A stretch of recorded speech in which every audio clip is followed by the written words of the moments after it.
When Eli Walker pulled a bleeding woman from the jaws of a crocodile-infested swamp at dawn, he thought he was saving just another lost tourist. He had no idea she was Isabella Reyes, the missing CEO whose plane crash had made international headlines. And he certainly didn't know that hiding her in his ramshackle cabin would put his 8-year-old daughter Luna in the crosshairs of corrupt millionaires willing to kill to keep their secrets buried. This is their story. Stay until the end and comment what city you're watching from. I want to see how far this story travels. The Everglades before sunrise belonged to the predators. Eli Walker knew this the way other men knew the streets of their neighborhoods. Intimately, instinctively, with the kind of wisdom that kept you breathing when everything around you wanted you dead. He moved through the dark water in his flat-bottomed skiff, the electric trolling motor barely whispering against the current. The beam of his headlamp cut through the pre-dawn mist like a blade, illuminating patches of sawgrass and the occasional glowing pair of eyes that watched from the shallows. He wasn't hunting gators this morning. Not exactly. The Wildlife Rehabilitation Center 30 miles north had called him about a 14-footer that had been hanging around a boat launch, getting too comfortable with people. Eli was one of 3 licensed trappers they trusted to relocate problem animals without killing them. The pay was shit, but it kept food on the table and let him work his own hours, which meant he could be home when Luna got off the school bus. Being a single dad to an 8-year-old meant you made sacrifices. Eli had made plenty. The water here was the color of strong tea, stained by tannins from the cypress trees that rose like ancient sentinels from the swamp.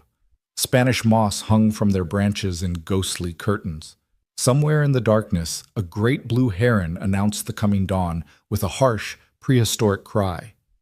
Eli adjusted the rifle secured across his lap, a Remington 870 loaded with beanbag rounds. He'd only ever had to fire it twice in 5 years, and both times it had been enough to convince an aggressive gator that easier meals existed elsewhere. The GPS on his phone showed he was close to the coordinates the center had given him.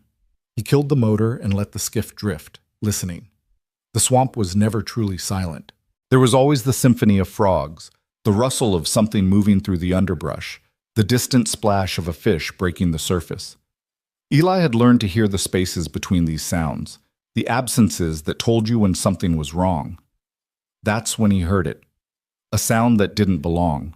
A wet, labored breathing. Human. Eli's hand went to the rifle, but he didn't lift it. Not yet.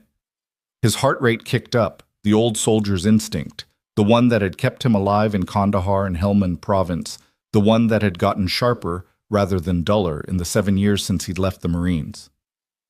Hello? His voice carried across the water, not loud but clear. Anyone out there? The breathing hitched. Then, so quiet he almost missed it. Help! Eli grabbed the spotlight mounted to his gunnel and swept it across the water. For a moment he saw nothing but the endless maze of sawgrass and mangrove roots. Then the beam caught something that made his breath stop. A hand. Pale, slender, fingers clutching weakly at a cypress knee jutting from the water. Jesus Christ! Eli fired up the motor and guided the skiff forward carefully, his eyes scanning for the telltale ridges of alligator backs in the water. This was feeding time, dawn and dusk, when the gators were most active, most aggressive. Whatever poor bastard was out here had picked the worst possible time to need rescue. As he drew closer, the spotlight revealed more. A woman, half submerged in the black water, her other arm hooked around the cypress root like it was the only thing between her and drowning. Her face was turned away, dark hair plastered to her skull, but he could see blood. A lot of it. It stained the water around her, created spreading tendrils of crimson in the current. Blood in the water. In a swamp full of prehistoric predators with a bite force of nearly 3,000 pounds per square inch, Eli didn't let himself think. Thinking got you killed. He moved on instinct, the way they'd trained him, the way he'd learned in the shit when seconds meant the difference between going home and going home in a box. He brought the skiff alongside the cypress, killed the motor, and reached for the woman. "I've got you," he said, his voice steady despite the adrenaline dumping into his system. "I need you to let go of the tree. Can you do that?" She turned her face toward him, and even in the harsh glare of the spotlight, Eli could see she was beautiful, Sharp cheekbones, full lips, skin that probably saw more spa treatments than sunlight. Mid-30s, maybe. Her eyes were dark, unfocused, but aware enough to find his face. "Crocodile," she whispered. Her accent was educated, refined, not local, not even close. It came out of nowhere. "American alligator," Eli corrected automatically, then cursed himself. "Priorities, Walker." "Doesn't matter. Let go. I've got you." Her fingers uncurled slowly from the cypress knee. The moment she released, she started to sink. Eli lunged forward, hooking his hands under her armpits, and hauled her toward the skiff. She weighed less than he'd expected. Couldn't have been more than 120, soaking wet. Literally. That's when he saw her shirt. What was left of it. It had been white silk once. Expensive. The kind of thing you'd wear to a boardroom, not a swamp. Now it was shredded, torn open from collar to hem, revealing a black lace bra and angry red scratches across her ribs. Her pants, tailored gray slacks that probably cost more than Eli's mortgage payment, were in similar condition. And her shoes. Christ. She was wearing heels, honest-to-God designer heels with red soles. Louboutins. Eli only knew that because his ex-wife had drooled over them in magazines before she'd decided that being married to a broke veteran in the Florida wilderness wasn't the life she'd signed up for. He got the woman into the skiff, laying her across the center bench. She was shivering despite the muggy warmth of the swamp morning. Shock, probably. And blood loss. Now that he had her in better light, he could see the damage. Deep puncture wounds in her left shoulder, 4 of them, perfectly spaced. Gator bite. Probably a smaller one, 8, maybe 9 feet. Or she wouldn't have any shoulder left. The bleeding was steady but not arterial. That was good. That was something. "What's your name?" Eli grabbed the first aid kit from under his seat and started pulling out gauze. "Stay with me. What's your name?" "Isabella." Her eyes rolled, struggled to focus. "Isabella Reyes." The name tickled something in his memory, but Eli pushed it aside. He pressed gauze against her shoulder, and she gasped, her back arching. "I know it hurts, I know, but I need to stop the bleeding. Can you hold this? Press down hard." She tried. Her hand came up, shaking, and pressed weakly against the gauze. Not enough pressure, but it would have to do. Eli secured it with medical tape, wrapping it around her shoulder and under her arm. Quick, efficient. He'd done this before, in worse circumstances, with fewer supplies. "Okay." He sat back, assessing her. The shoulder was the worst of it, but there were other injuries, cuts on her face, probably from branches, bruises forming on her arms. Her right ankle was swollen, twice its normal size. "I need to get you to a hospital. There's one in Everglades City, about 40 minutes from here." "No." The word came out sharp, desperate. Isabella tried to sit up, failed, fell back against the bench.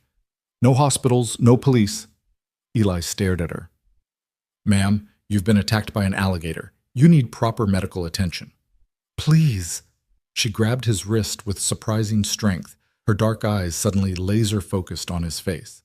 "Please, just somewhere safe, somewhere they won't find me." "They?" Eli felt the old warning bells start ringing in his head. This was how you got into trouble. This was how you ended up dead or in prison or both. "Who's they?" "I can't." She closed her eyes and tears leaked from the corners. "I can't tell you. You'll think I'm crazy." "Lady, you're bleeding in my boat at 5 in the morning wearing a $1,000 outfit. That ship has sailed." A sound escaped her that might have been a laugh or a sob. 2,000. The blouse was 2,000. Despite everything, Eli felt his mouth twitch. "Well, you're going to need a new one. Listen." He made his voice gentle, the way he did when Luna woke up from nightmares about her mom leaving. "I don't know what you're running from, and maybe it's none of my business, but you're hurt. You need a doctor, yes, but not a hospital, not officially." Isabella opened her eyes again. "Is there anyone you know? Someone who can help without asking questions?" Eli thought about Marcus Chen, the retired Army medic who ran a charter fishing business out of Chokoloskee. Marcus owed him a favor from when Eli had pulled his drunk ass out of a bar fight last year. Marcus had seen enough combat medicine to handle this, probably.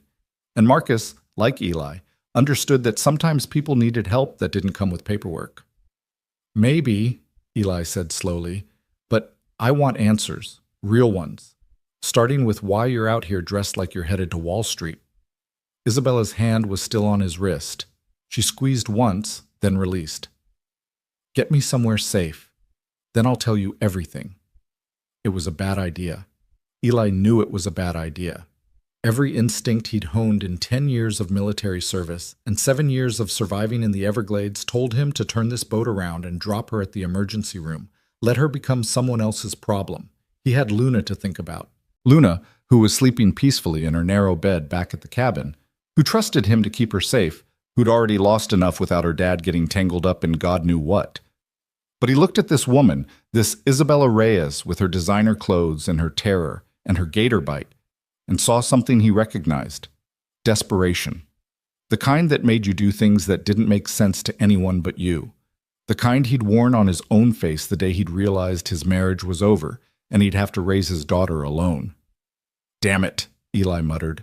He fired up the motor and swung the skiff around, heading not toward civilization, but deeper into the swamp, toward the network of channels and sloughs that only locals knew, toward the stilt cabin he'd built with his own hands on a patch of high ground that didn't appear on any map. Isabella sagged against the bench, relief visible on her battered face. Thank you. Don't thank me yet, Eli said. You're about to meet my daughter, and she asks a lot of questions. Yes. The cabin revealed itself slowly through the morning mist, rising from the swamp on 8-foot stilts like some kind of fever dream. Eli had built it himself over the course of 3 years, using salvaged lumber and sheer stubbornness. It wasn't much, 800 square feet, most of it one open room with a sleeping loft for Luna and a screened porch that wrapped around 3 sides. But it was theirs, and it was paid for, and nobody could tell him what to do with it. He guided the skiff to the small dock and killed the motor. Through the screens, he could see the battery-powered lantern he'd left on in the kitchen. 0647 on his watch. Luna would be awake soon. She was an early riser like him, liked to watch the sun come up while she drew in her sketchbook. Can you walk? Eli asked Isabella. She nodded, but when he helped her sit up, her face went gray. Maybe, slowly. Eli ended up half carrying her from the boat to the dock, her good arm slung over his shoulders, his arm around her waist. She was taller than he'd realized, 5'9", maybe 5'10", without the destroyed heels. She'd kicked them off at some point during the boat ride. They lay in the bottom of the skiff like discarded artifacts from another world. They made it 3 steps up the dock before the screen door banged open. Daddy! Luna stood on the porch in her dolphin pajamas, dark curls wild around her face, brown eyes huge. She was small for 8, skinny in that way kids are before they hit their growth spurts, all elbows and knees and questions. She looked from Eli to Isabella and back again, processing. Who's that? This is... Eli realized he didn't have a cover story. Didn't have anything except the truth, which was too complicated and too dangerous for a kid to hear. She's hurt, baby girl. I found her in the swamp. She needs our help. Luna came down the porch steps slowly, her artist's eye taking in every detail. The torn clothes, the blood-soaked bandage, Isabella's bare feet. Did a gator get her? Yeah. Is she gonna die? Not if I can help it. Luna seemed to accept this. She'd grown up in the Everglades, had seen Eli bring home injured raccoons and baby birds, and once a young panther with a broken leg. Death was part of the ecosystem here, but so was fighting against it. Should I get the big first aid kit? Good thinking, and boil some water. Luna ran back inside, her feet thumping against the rough wooden floorboards. Eli helped Isabella up the steps and through the door into the cabin's main room. It was sparse by necessity, a couch he'd bought used from Goodwill, a coffee table made from a pallet, a kitchenette with a camping stove and a propane fridge. The walls were bare wood, decorated with Luna's drawings and Eli's photographs of the swamp. He guided Isabella to the couch and helped her lie down. She was fading fast, her eyes glassy, her breathing shallow. The adrenaline that had kept her conscious this long was wearing off. Stay awake, Eli commanded. I need to check your injuries properly. Luna, water status? Heating up, Luna called from the kitchen. She appeared a moment later with the tackle box Eli had repurposed as a medical kit. I got iodine and butterfly bandages in the suture kit. Perfect. Now go wait in your loft. Close your curtain. Luna's face fell. But I want to help. Not this time, baby girl. Trust me. She knew that tone. It was the one he used when things were serious, when he needed her to listen without arguing. She handed over the tackle box and trudged to the ladder that led to her loft, casting one last curious look at the stranger on their couch. Once he heard the curtain rings slide closed, Eli turned his attention to Isabella. I need to take off what's left of your shirt. Check the damage properly. She nodded, too weak to protest. Eli worked carefully, peeling away the ruined silk and the lace bra underneath. The puncture wounds in her shoulder were deep, punched clean through the muscle. One of them was still bleeding sluggishly. He needed to irrigate them, close them up, get antibiotics into her system before infection set in. But first, he needed to understand what the hell he'd gotten himself into. Talk to me, Eli said, as he poured boiled water over her shoulder, flushing out the wounds. Isabella hissed in pain but didn't pull away. Who's looking for you? Bad people. Her voice was thin, thready. Powerful people. That's not an answer. It's the only one I can give you right now. Her eyes met his, and Eli saw something there that reminded him of himself in the weeks after Sarah left. A kind of desperate determination. I'm sorry I brought this to your door, but I had nowhere else to go. Eli threaded a curved needle with fishing line, the strongest suture material he had. How'd you end up in my swamp? I jumped. From what? A plane. Eli's hand paused mid-stitch. You jumped from a plane into the Everglades. There was a parachute involved. A ghost of a smile crossed her face. I'm not completely suicidal. Could have fooled me. He resumed stitching, pulling the edges of the deepest puncture closed. Why? Because they were going to kill me. The smile vanished. And I have information they'd rather die than let get out. So they decided to make it look like an accident, a tragic plane crash, CEO lost over the Everglades. Such a shame. CEO. The word clicked the memory into place, and Eli felt his stomach drop. Isabella Reyes, he said slowly. EduTech Global. She looked surprised. You know who I am? I read. Luna's school uses your software. You're worth, what, $500 million? On paper. In reality, I'm worth exactly nothing because someone on my board has been embezzling millions, and when I found out, they decided I was a liability. Eli tied off the suture and started on the next puncture. His mind was racing. He'd pulled a goddamn billionaire CEO out of the swamp. A billionaire CEO who was wanted dead by people with enough money and power to sabotage a private jet. This is insane, he muttered. Yes. I should take you to the cops. They'll kill me before I make it to the police station. Isabella grabbed his wrist again, and this time her grip was iron. Please, I know this is crazy. I know I'm asking too much, but I need time.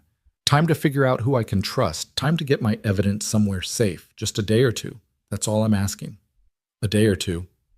Eli laughed, but there was no humor in it. Lady, you're bleeding on my couch. You've got a gator bite that needs serious medical attention. Your face is all over the news by now. Guaranteed. And you want me to hide you in my home, where my daughter sleeps? I would never... Isabella's voice cracked. I would never put your daughter in danger.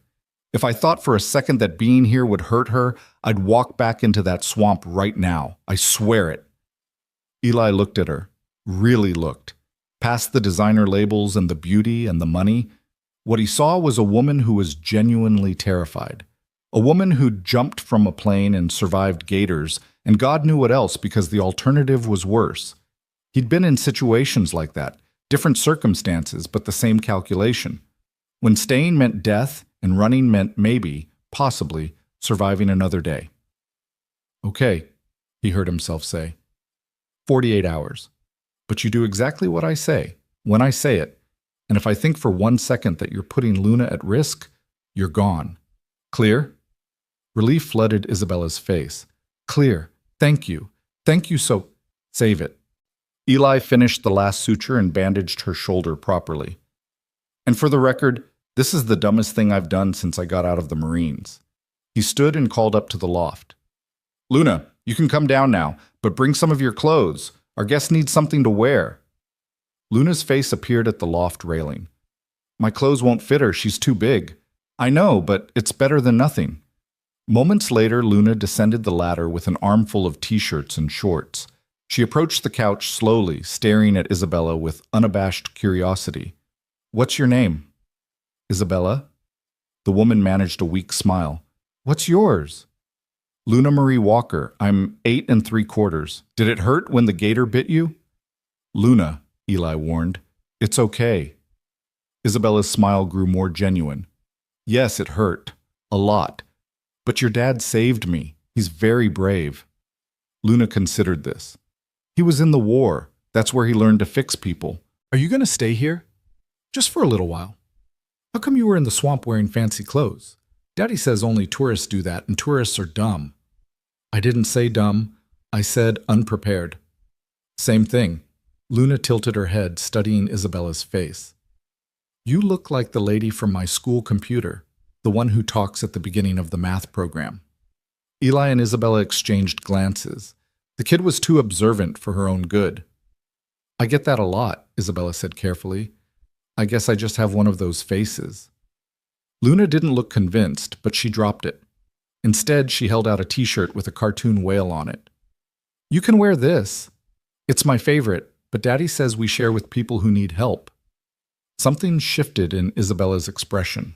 Her eyes went shiny, and she took the shirt with hands that trembled slightly. Thank you, Luna. I'll take very good care of it. By mid-morning, Eli had gotten Isabella cleaned up, dressed in Luna's 2 small clothes, and settled on the couch with a bottle of water and some antibiotics he kept for emergencies. Her fever was already climbing, 101.6 by the thermometer. The wounds were clean, but infection was inevitable. He'd done everything he could with what he had. Now he was standing on the porch, phone in hand, trying to decide if he should call Marcus or just row Isabella to the nearest road and dump her there with cab fare. Luna was inside, showing their unexpected guest her collection of marine biology drawings. Through the screen, Eli could hear her excited chatter. This one's a humpback whale. They can hold their breath for up to 90 minutes. And this one's a great white shark. Did you know their teeth are constantly replaced? Like they can go through 30,000 teeth in their lifetime. And this? She paused. How come you're crying? Eli tensed, ready to intervene. But Isabella's voice came soft, gentle. Because your drawings are beautiful, Luna. And because you're very smart, and you remind me of someone I used to know. Who? Myself, when I was your age. Eli heard Luna settle closer on the couch. He knew that sound, the particular creak of the middle cushion when she curled up next to someone. Were you a scientist? No, but I wanted to be. I wanted to study the ocean and protect endangered species and make the world better. Isabella's voice went distant. Instead, I built software and made money and forgot why I wanted to do any of it in the first place. You could still be a scientist, Luna said matter-of-factly. My daddy says it's never too late to change your story. He was a soldier, but now he's a nature rescuer. Well, and a photographer. And he fixes boats sometimes. He's lots of things. Your daddy sounds like a wise man. He's okay. That was Luna's ultimate compliment. He's sad sometimes, though, since Mama left. He thinks I don't notice, but I do. Eli closed his eyes. Christ. He should stop this conversation, change the subject, something. But he found himself frozen, listening. That must be hard, Isabella said. On both of you. It's okay. We got each other, and the swamp, and... Luna's voice brightened. Hey, you want to see my dream board? It's pictures I cut out of magazines, places I want to go someday. I'd love to. Footsteps thumped on the floorboards as Luna ran to her loft. Eli took the opportunity to go inside, trying to look like he'd just arrived rather than eavesdropping. Isabella glanced up at him from the couch. Her face was flushed with fever, her hair still damp and tangled, wearing a bright blue t-shirt that read, Save the Whales, in sparkly letters. She looked nothing like the polished executive whose photo had been plastered across business magazines for the last 5 years. She looked human. She's amazing, Isabella said quietly. Your daughter. Yeah, well, don't get too attached. 48 hours, remember? I remember. Luna reappeared with a poster board covered in glossy magazine cutouts. Eli had helped her make it last year, after Sarah left, as a way to give her something hopeful to focus on. Pictures of coral reefs and research submarines in marine biology labs. In the center, a photograph of the Monterey Bay Aquarium with "Dream Job" written in Luna's careful block letters. I'm going to work there someday, Luna announced, showing the board to Isabella. Or maybe at Woods Hole. Or National Geographic. I'm going to study cetaceans.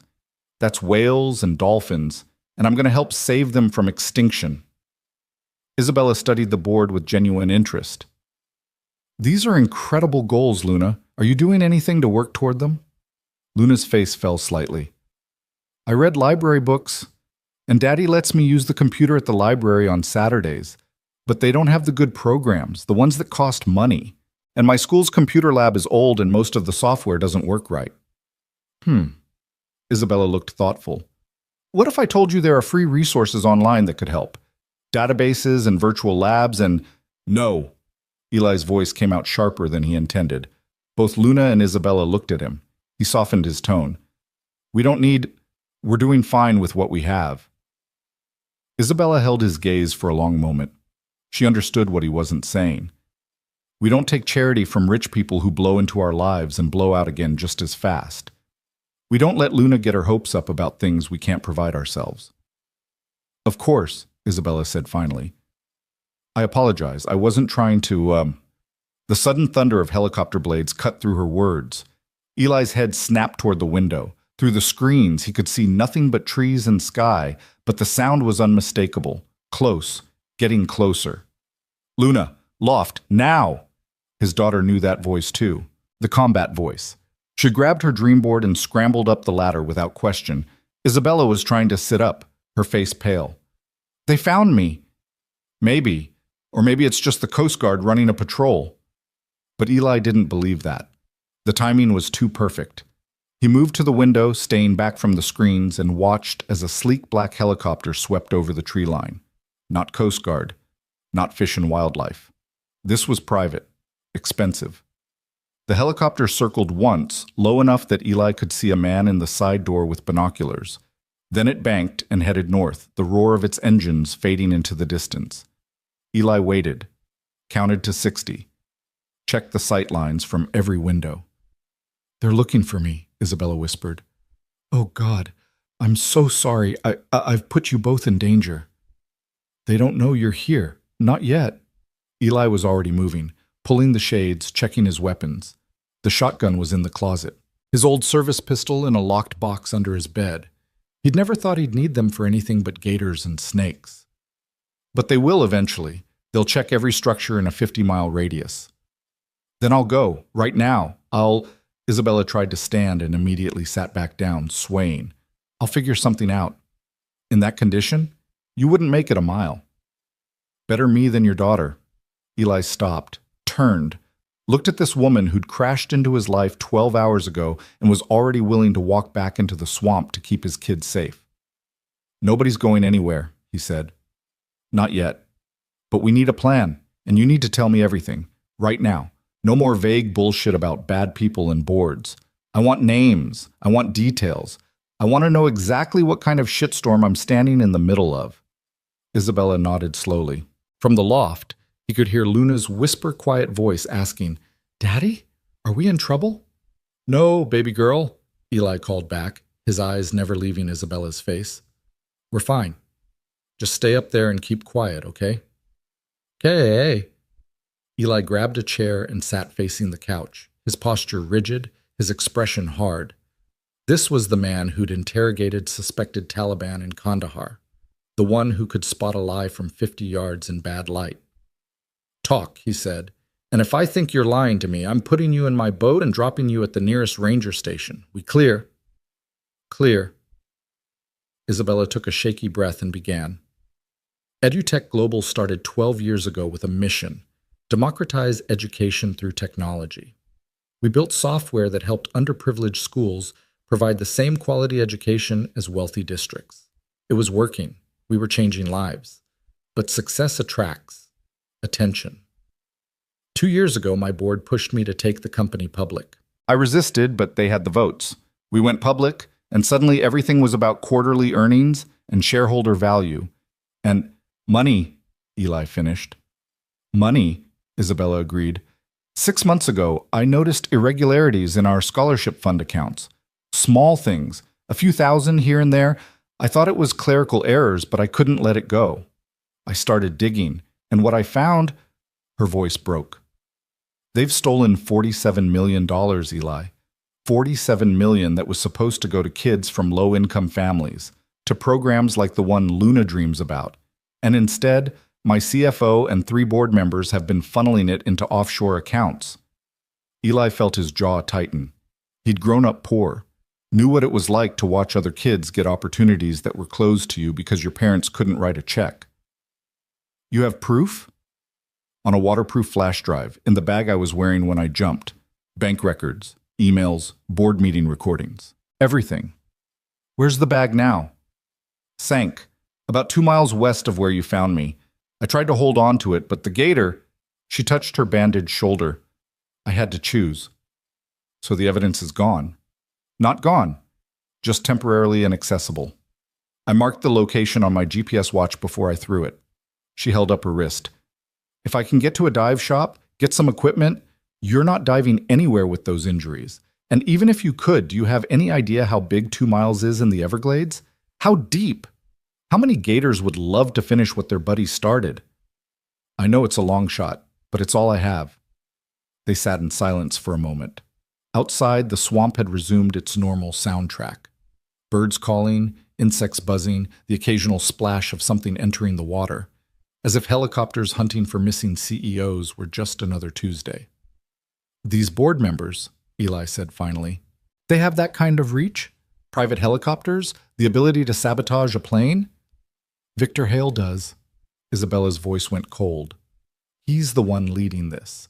Former Silicon Valley executive, current sociopath. He has connections everywhere, tech, finance, politics. If he wants someone found, they get found. If he wants someone gone, she didn't finish. And you were going to testify against him.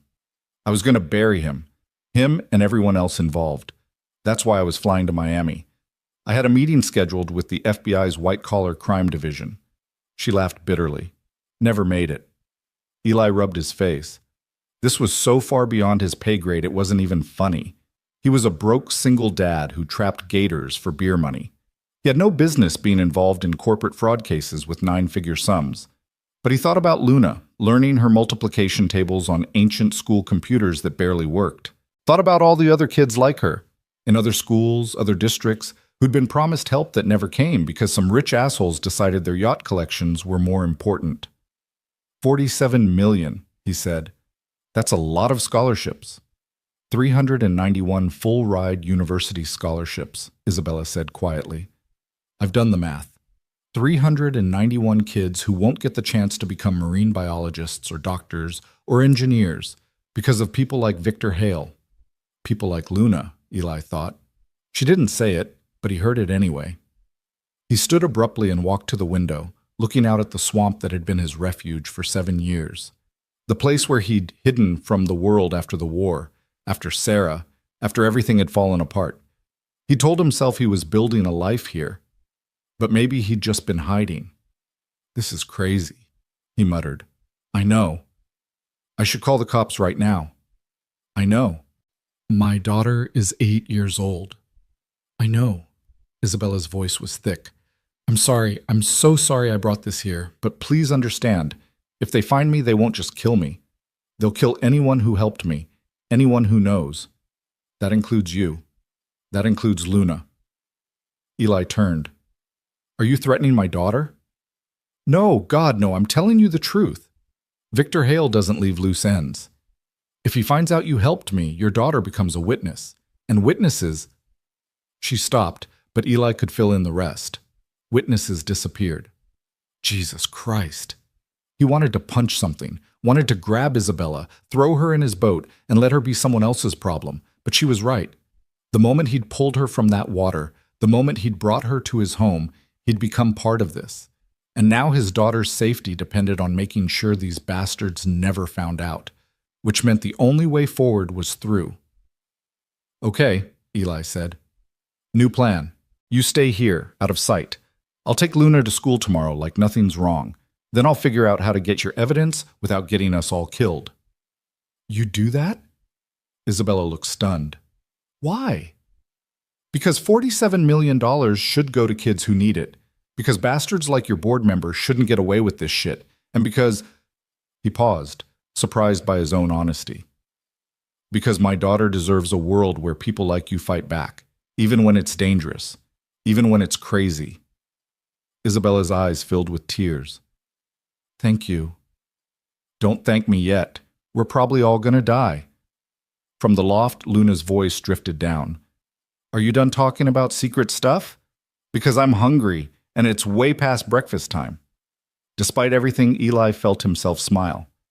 Yeah, baby girl, come on down, let's see what we can scrounge up. As Luna descended the ladder, chattering about wanting pancakes even though they only had cereal, Eli caught Isabella's eye. She mouthed two words. Thank you. He nodded once, then turned to his daughter, pushing down the fear that threatened to crawl up his throat. He'd been in tight spots before, had fought his way out of ambushes in the Afghan desert, had survived firefights and IEDs and the slow poison of PTSD. This was just another kind of war. And this time, he was fighting for something that mattered more than borders or politics or oil. He was fighting for Luna's future, for all the Lunas out there who deserved their shot. And if some billionaire sociopath thought he could intimidate a Marine who'd stared down death and lived to tell about it, well, Victor Hale was about to learn a very painful lesson about what happened when you cornered a man with nothing left to lose. Eli poured cereal into 3 bowls and tried not to think about the fact that he'd just committed to going to war with people who owned helicopters. It was going to be a long 48 hours. The afternoon heat pressed down on the cabin like a wet blanket, turning the air thick and hard to breathe. Eli had sent Luna to her loft for quiet time, an hour every day where she was supposed to read or draw, but usually ended up building elaborate cities out of cardboard boxes and tape. It gave him space to think, and right now, he needed to think. Isabella was asleep on the couch, her fever climbing despite the antibiotics. 102.4, now. Eli had stripped her down to the whale t-shirt and covered her with a damp sheet, trying to keep her cool. Every few minutes, she'd mumble something incoherent, her head tossing restlessly against the cushion he'd propped under her neck. He sat at his makeshift desk, a door balanced on 2 sawhorses, and stared at his laptop. The ancient Dell took 3 minutes to boot up and ran slower than molasses, but it had internet via his phone's hotspot. He'd typed Isabella Reyes into the search bar and then sat there, cursor blinking, trying to decide if he really wanted to know. Finally, he hit enter. The results loaded in painful increments. News articles, business profiles, society page photos of a woman who looked like Isabella but polished to an impossible shine. Designer gowns, perfect makeup, standing next to tech moguls and politicians at charity galas. The headlines told a story. EduTech CEO promises to bridge digital divide, and Reyes technology can save public education. And from 2 days ago, tech mogul missing after private jet loses contact over Everglades. Eli clicked on the last one. The article was sparse on details, heavy on speculation. Isabella's Cessna Citation had departed Miami at 8:47 p.m. 3 nights ago, headed for a business meeting in Naples. At 9:15, the pilot had reported engine trouble. At 9:18, radar contact was lost. The Coast Guard was searching, but the Everglades were vast and unforgiving. Hope was fading. What the article didn't mention, sabotage, murder, 47 million stolen dollars. Eli scrolled down to the comments section. Always a mistake, but he couldn't help himself. Most were the usual performative grief from strangers. So tragic. Praying for her family. She was so young. But a few stood out. Good riddance. EduTech software is garbage that doesn't work half the time. Bet she faked it. Rich people always have an escape plan. Maybe she finally realized she couldn't buy her way out of her mistakes. Eli closed the laptop harder than necessary. People were vultures, quick to celebrate someone's success, quicker to tear them down the moment they stumbled. He'd seen it happen to guys in his unit, Marines who came home with PTSD, who couldn't hold jobs or relationships, who ended up homeless or worse. Suddenly, everyone who'd thanked them for their service disappeared. A soft sound from the couch made him turn. Isabella's eyes were open, staring at the ceiling, tears running down her temples into her hair. "Hey!" Eli grabbed a water bottle and moved to her side. "How you feeling?" "Like I got hit by a truck and then eaten by a dinosaur?" Her voice was hoarse. "How long was I asleep?" "Couple hours. Your fever's up. Drink." He helped her sit enough to swallow water without choking. Up close, he could see the fine lines around her eyes, the exhaustion etched into her face. She probably hadn't slept properly in days, maybe weeks, if she'd been investigating fraud while running a company. "I heard you typing," Isabella said. "You looked me up."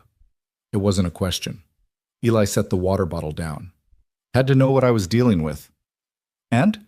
What's the verdict? Am I worth the trouble?" "Jury's still out." He sat on the coffee table, studying her. "You want to know what I think?" "Not particularly, but I suspect you're going to tell me anyway." "I think you built something good, something that mattered. And then you let it get away from you. You got so focused on growing it, on making it successful, that you forgot why you started in the first place." Isabella flinched like he'd struck her.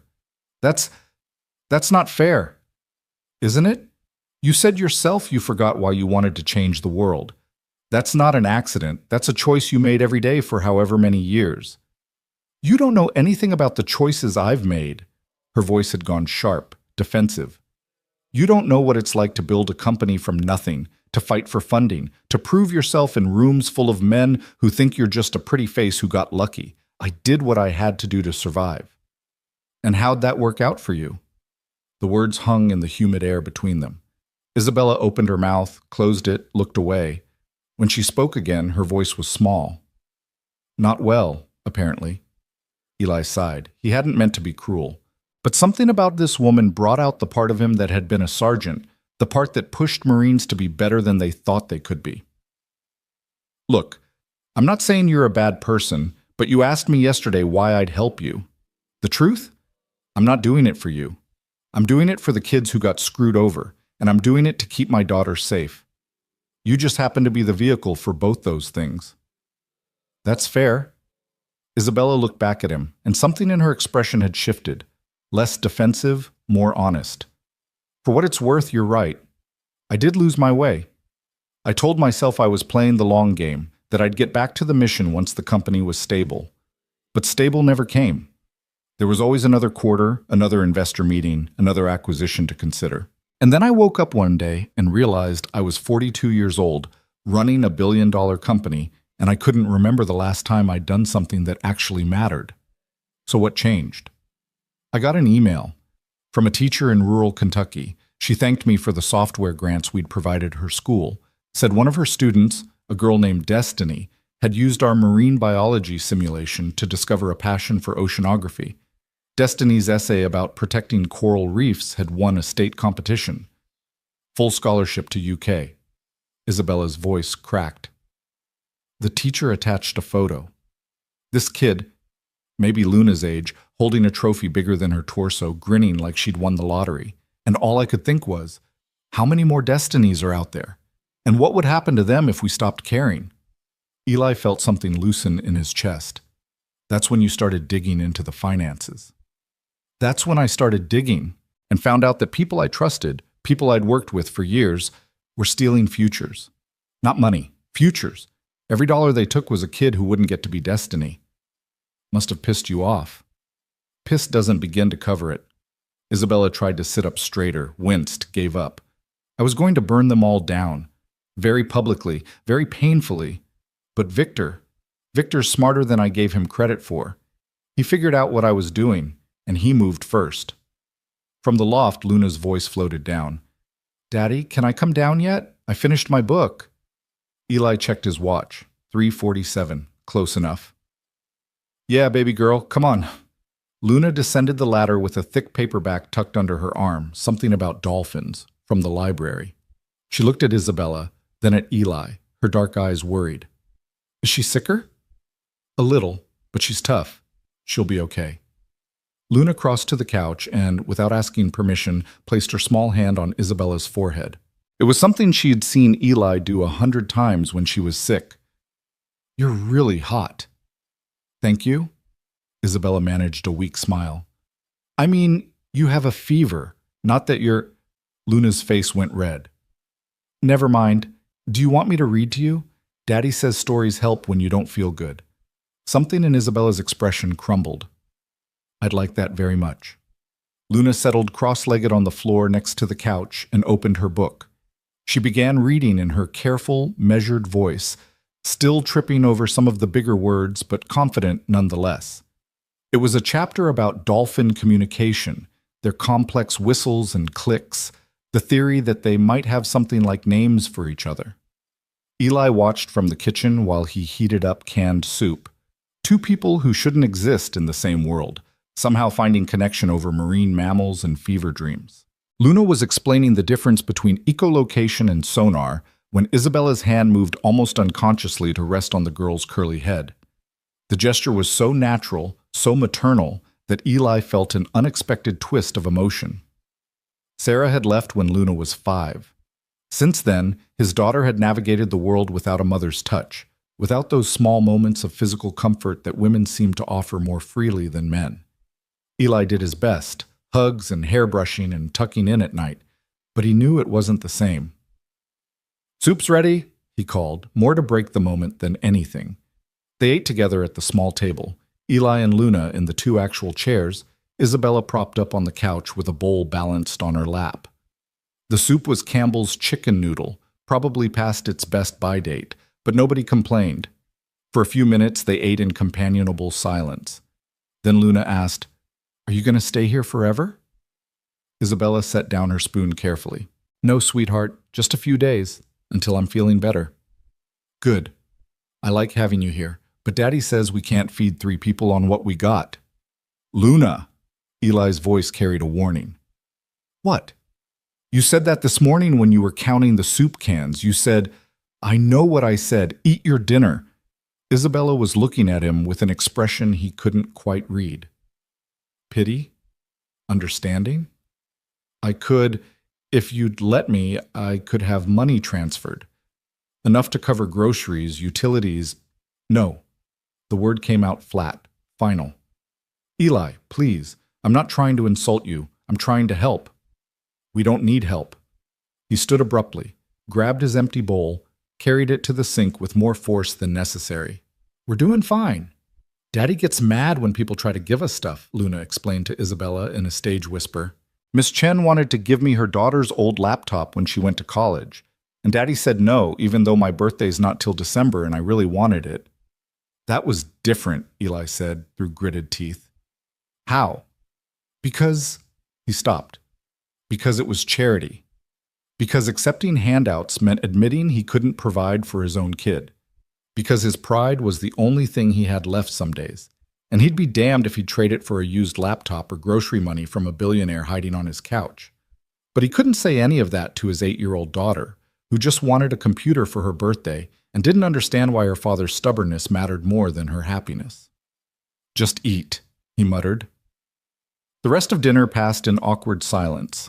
Afterward, Luna helped Eli wash dishes. They had no dishwasher, just a plastic tub and a propane water heater, while Isabella dozed on the couch. When everything was clean, Luna asked if she could show Isabella her photo albums, and Eli didn't have the heart to say no. So he found himself sitting in the corner, ostensibly reading a thriller from the library, while Luna walked Isabella through 5 years of carefully curated images. Most of them were Eli's work. He'd bought a decent camera with his separation bonus from the Corps and taught himself photography as therapy. The Everglades became his subject. Gators sunning on logs, great blue herons frozen mid-strike, dawn breaking over sawgrass that stretched to the horizon. But interspersed with the wildlife were photos of Luna. Learning to fish, building sandcastles on a beach 2 hours away, asleep in the skiff with a line in the water, trusting Eli to get them home safe. Growing from a gap-toothed 5-year-old to the serious, curious 8-year-old she was now. "This is from my birthday last year," Luna said, pointing to a shot of herself wearing a party hat, sitting alone at their table with a single cupcake and 1 candle. Eli had done his best, Streamers hung from the rafters, a few dollar store presents wrapped in newspaper comics. But the empty chairs were visible in the frame.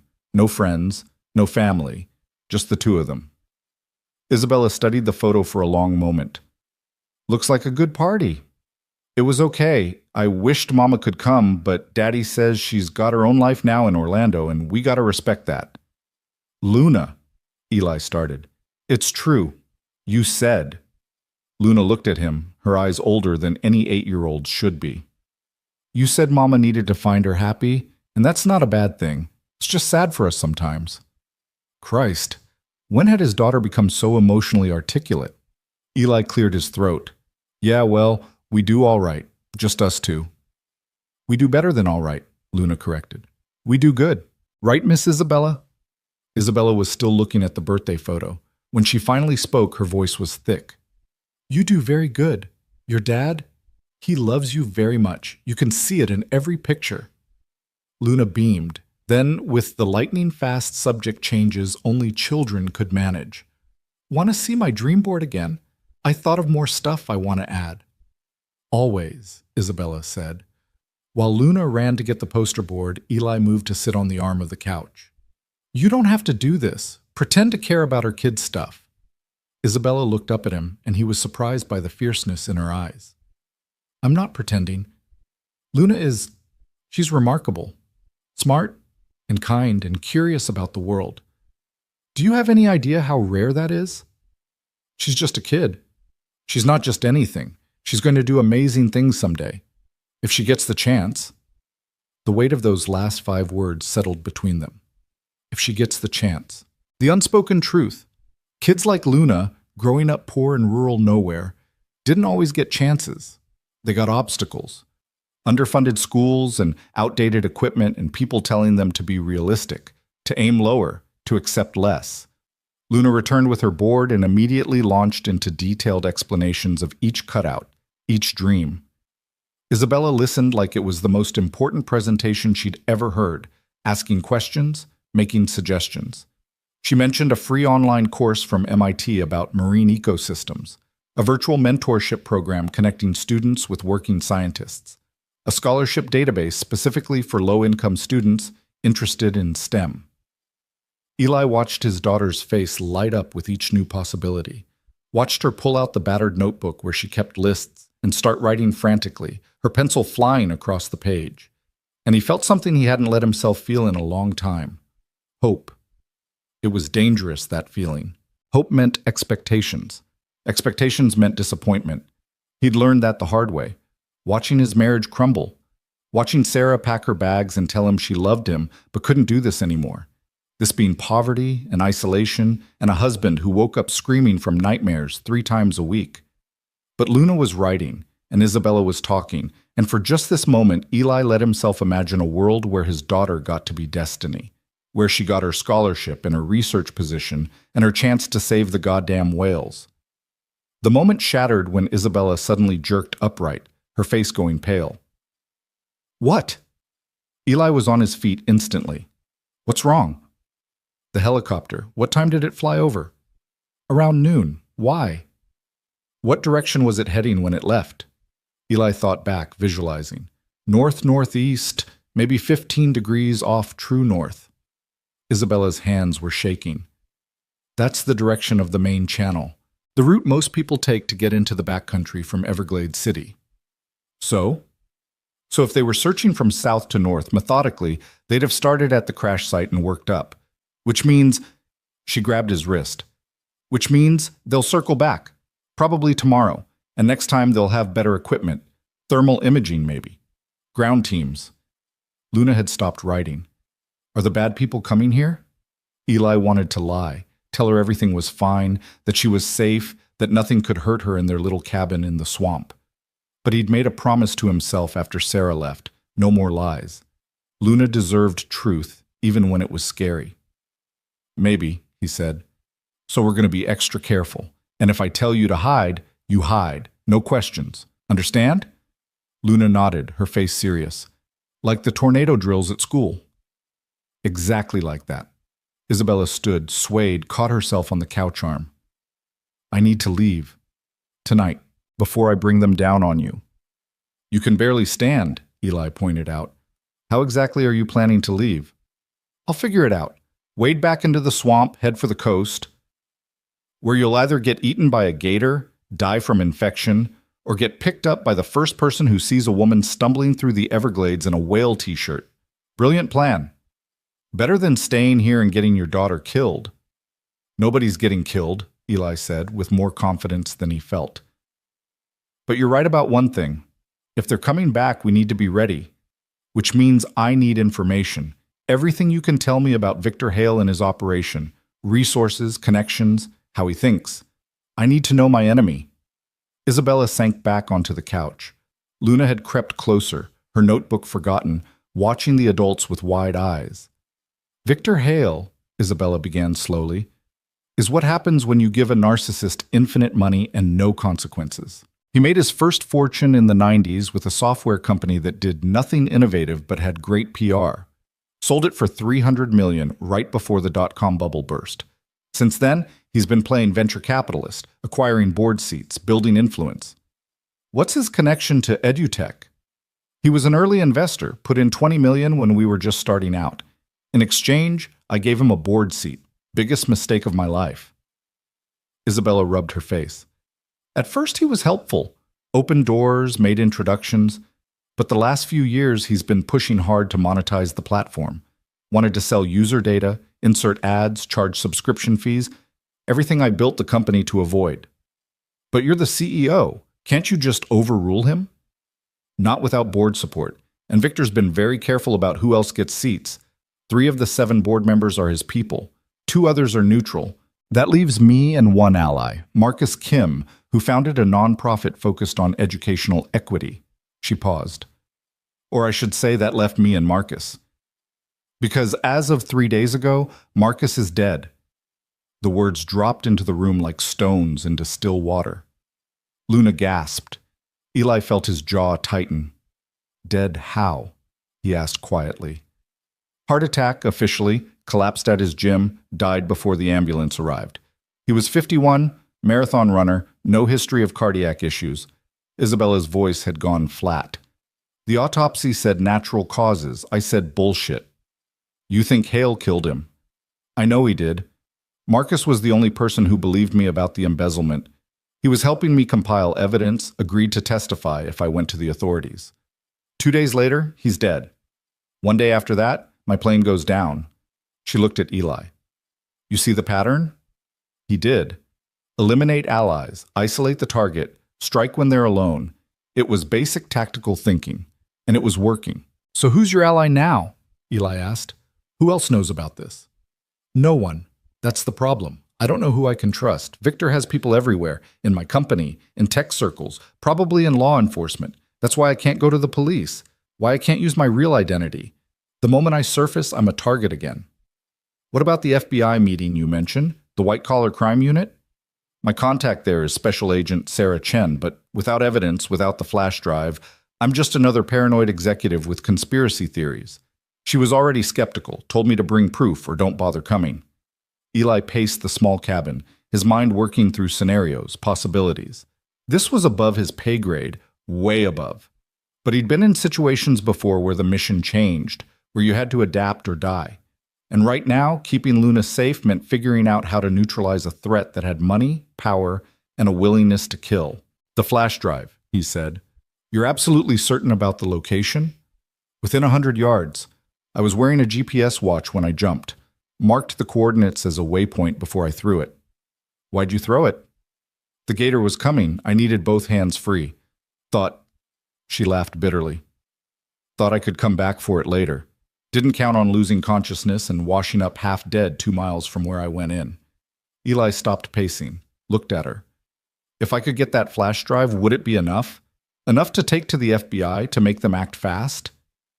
Yes, absolutely. Bank records don't lie. And the emails. Victor was sloppy sometimes, sent things from his personal account. There's one thread where he jokes about redistributing scholarship funds to more deserving recipients, by which he meant himself. Okay. Eli made a decision. The kind you made when all your options were bad, but doing nothing was worse. I'll get it. Isabella stared at him. You'll... Did you just say you'd dive for a flash drive in a gator-infested swamp? I've done stupider things. Usually involve being shot at, but hey, variety is the spice of life. Daddy, that's dangerous, Luna said, her voice small. Eli knelt beside his daughter, taking her hands. I know, baby girl. But sometimes we have to do dangerous things to protect people we care about. You understand? Luna nodded, but her eyes were shiny with unshed tears. What if you don't come back? Then you grab the emergency bag from under my bed, you take the skiff, and you go to Sheriff Martinez's house in Chokolosky. You remember where that is? The blue house with the pelican mailbox. That's right. You tell him everything that happened. He'll take care of you. But I want you to take care of me. Eli pulled her into a hug, feeling her small body shake against his. I'm coming back. I promise. Marines don't break promises. Over Luna's head, he met Isabella's eyes. She looked stricken. You don't have to do this. It's not your fight. Yeah, Eli said. It is. The moment you told me about those scholarships, it became my fight. Because my daughter, she's one of those kids. The ones who deserve a shot and probably won't get one. And if I can do something about that, even something stupid and dangerous, then I'm going to do it. He released Luna and stood. But I'm not going tonight. Too dark, too risky. Tomorrow morning, before dawn. Luna goes to school like normal. Mrs. Rodriguez will pick her up like always for the bus. You stay here, keep the doors locked, don't answer for anyone. What if the helicopter comes back while you're gone? Then you go to the panic room. Luna perked up. We have a panic room? We're about to. Eli grabbed a crowbar from his tool collection. Come on, I'm going to show you something cool. He led them to the back corner of the cabin, where his bedroom met the exterior wall. The floor here was simple plywood, nailed down but not glued. Eli worked the crowbar under a seam and pried up a section, revealing the space between the floor joists. Below that, about 4 feet down, was the surface of the swamp. When I built this place, Eli explained, I made a few modifications, paranoid vet stuff. This board comes up easy if you know where to push. He showed Luna the hidden latch. Underneath, there's a crawl space that leads to a hollow in one of the support pilings. It's waterproof, big enough for one person to hide. There's a sealed container down there with supplies, water, energy bars, emergency radio, flares. Luna peered into the dark space, fascinated. That's actually super cool. Yeah, well, hope we never have to use it. Eli replaced the floorboard and stood. But if I say panic room, that's where you go. Both of you. Don't come out until I say so or until help arrives. Got it? They both nodded. The rest of the evening passed in tense preparation. Eli checked his dive equipment, mask, snorkel, fins, and a waterproof bag. He didn't have proper scuba gear, but for a shallow dive in murky water, free diving would be safer anyway. Less noise, more mobility. He cleaned and loaded his weapons, checked the battery levels on his flashlights, laid out his clothes for the morning. Luna was unusually quiet during her bedtime routine. Eli read her 2 chapters from her dolphin book instead of 1, let her stay up 15 minutes past her usual time. When he finally tucked her in, she grabbed his hand. Daddy? I'm scared. I know, sweetheart, me too. But you're brave. Being brave doesn't mean not being scared. It means being scared and doing the right thing anyway. Luna thought about this.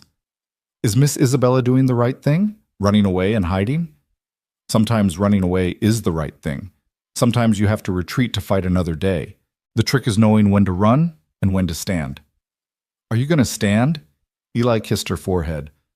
I'm going to get that flash drive. Then Miss Isabella can stand and the bad guys will go away and everything will go back to normal. He didn't mention that normal meant Isabella leaving, disappearing back into her world of board meetings and private jets while they stayed here in the swamp with their canned soup and library books. Luna would figure that out soon enough. No point dwelling on it tonight. After Luna finally fell asleep, Eli returned to the main room. Isabella was at the table writing in a small notebook he hadn't seen before. She looked up when he approached. Coordinates, she explained, turning the notebook so he could see, and a map of the area. Best approach routes, where the currents run strongest, places to avoid. I flew over this region enough times to know the layout. Eli studied her notes. They were detailed, precise. You're a pilot? Was. Long time ago. My father taught me when I was 16. He said every person should know how to navigate, by air, water, and land. Her smile was sad. He died before he could see me build EduTech. Sometimes I wonder what he'd think of what I became. What do you think he'd think? Isabella was quiet for a long moment. I think he'd be disappointed. Not in the company, but in me. For losing sight of why it mattered. For letting people like Victor Hale get close enough to corrupt it. You're trying to fix it now. That counts. Does it? Or am I just trying to assuage my guilt by destroying everything in a blaze of righteous anger? Eli pulled out the other chair and sat. You want my honest opinion? Not really, but again, I suspect that won't stop you. I think you're pissed off, yeah, and you should be. But I also think you actually care. About those kids, about making things right. I've met people who only care about looking good, about their reputation. You're not that. You're a mess, but you're a mess who gives a shit. Isabella laughed, a sound that was half sob. That might be the nicest thing anyone said to me in years. I'm a mess who gives a shit.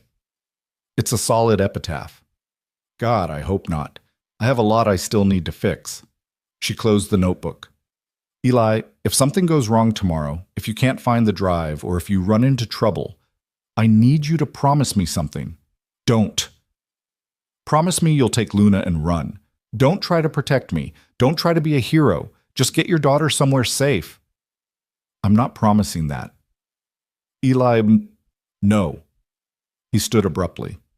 I'm not having this conversation. I'm getting the drive, you're getting your evidence to the FBI, and we're all going to be fine. End of story. Isabella looked like she wanted to argue, but something in his face must have convinced her to let it go. Instead, she said, Thank you. For everything. I know I keep saying that, but then stop saying it. We're not done yet. He left her at the table and went to stand on the porch, looking out at the swamp.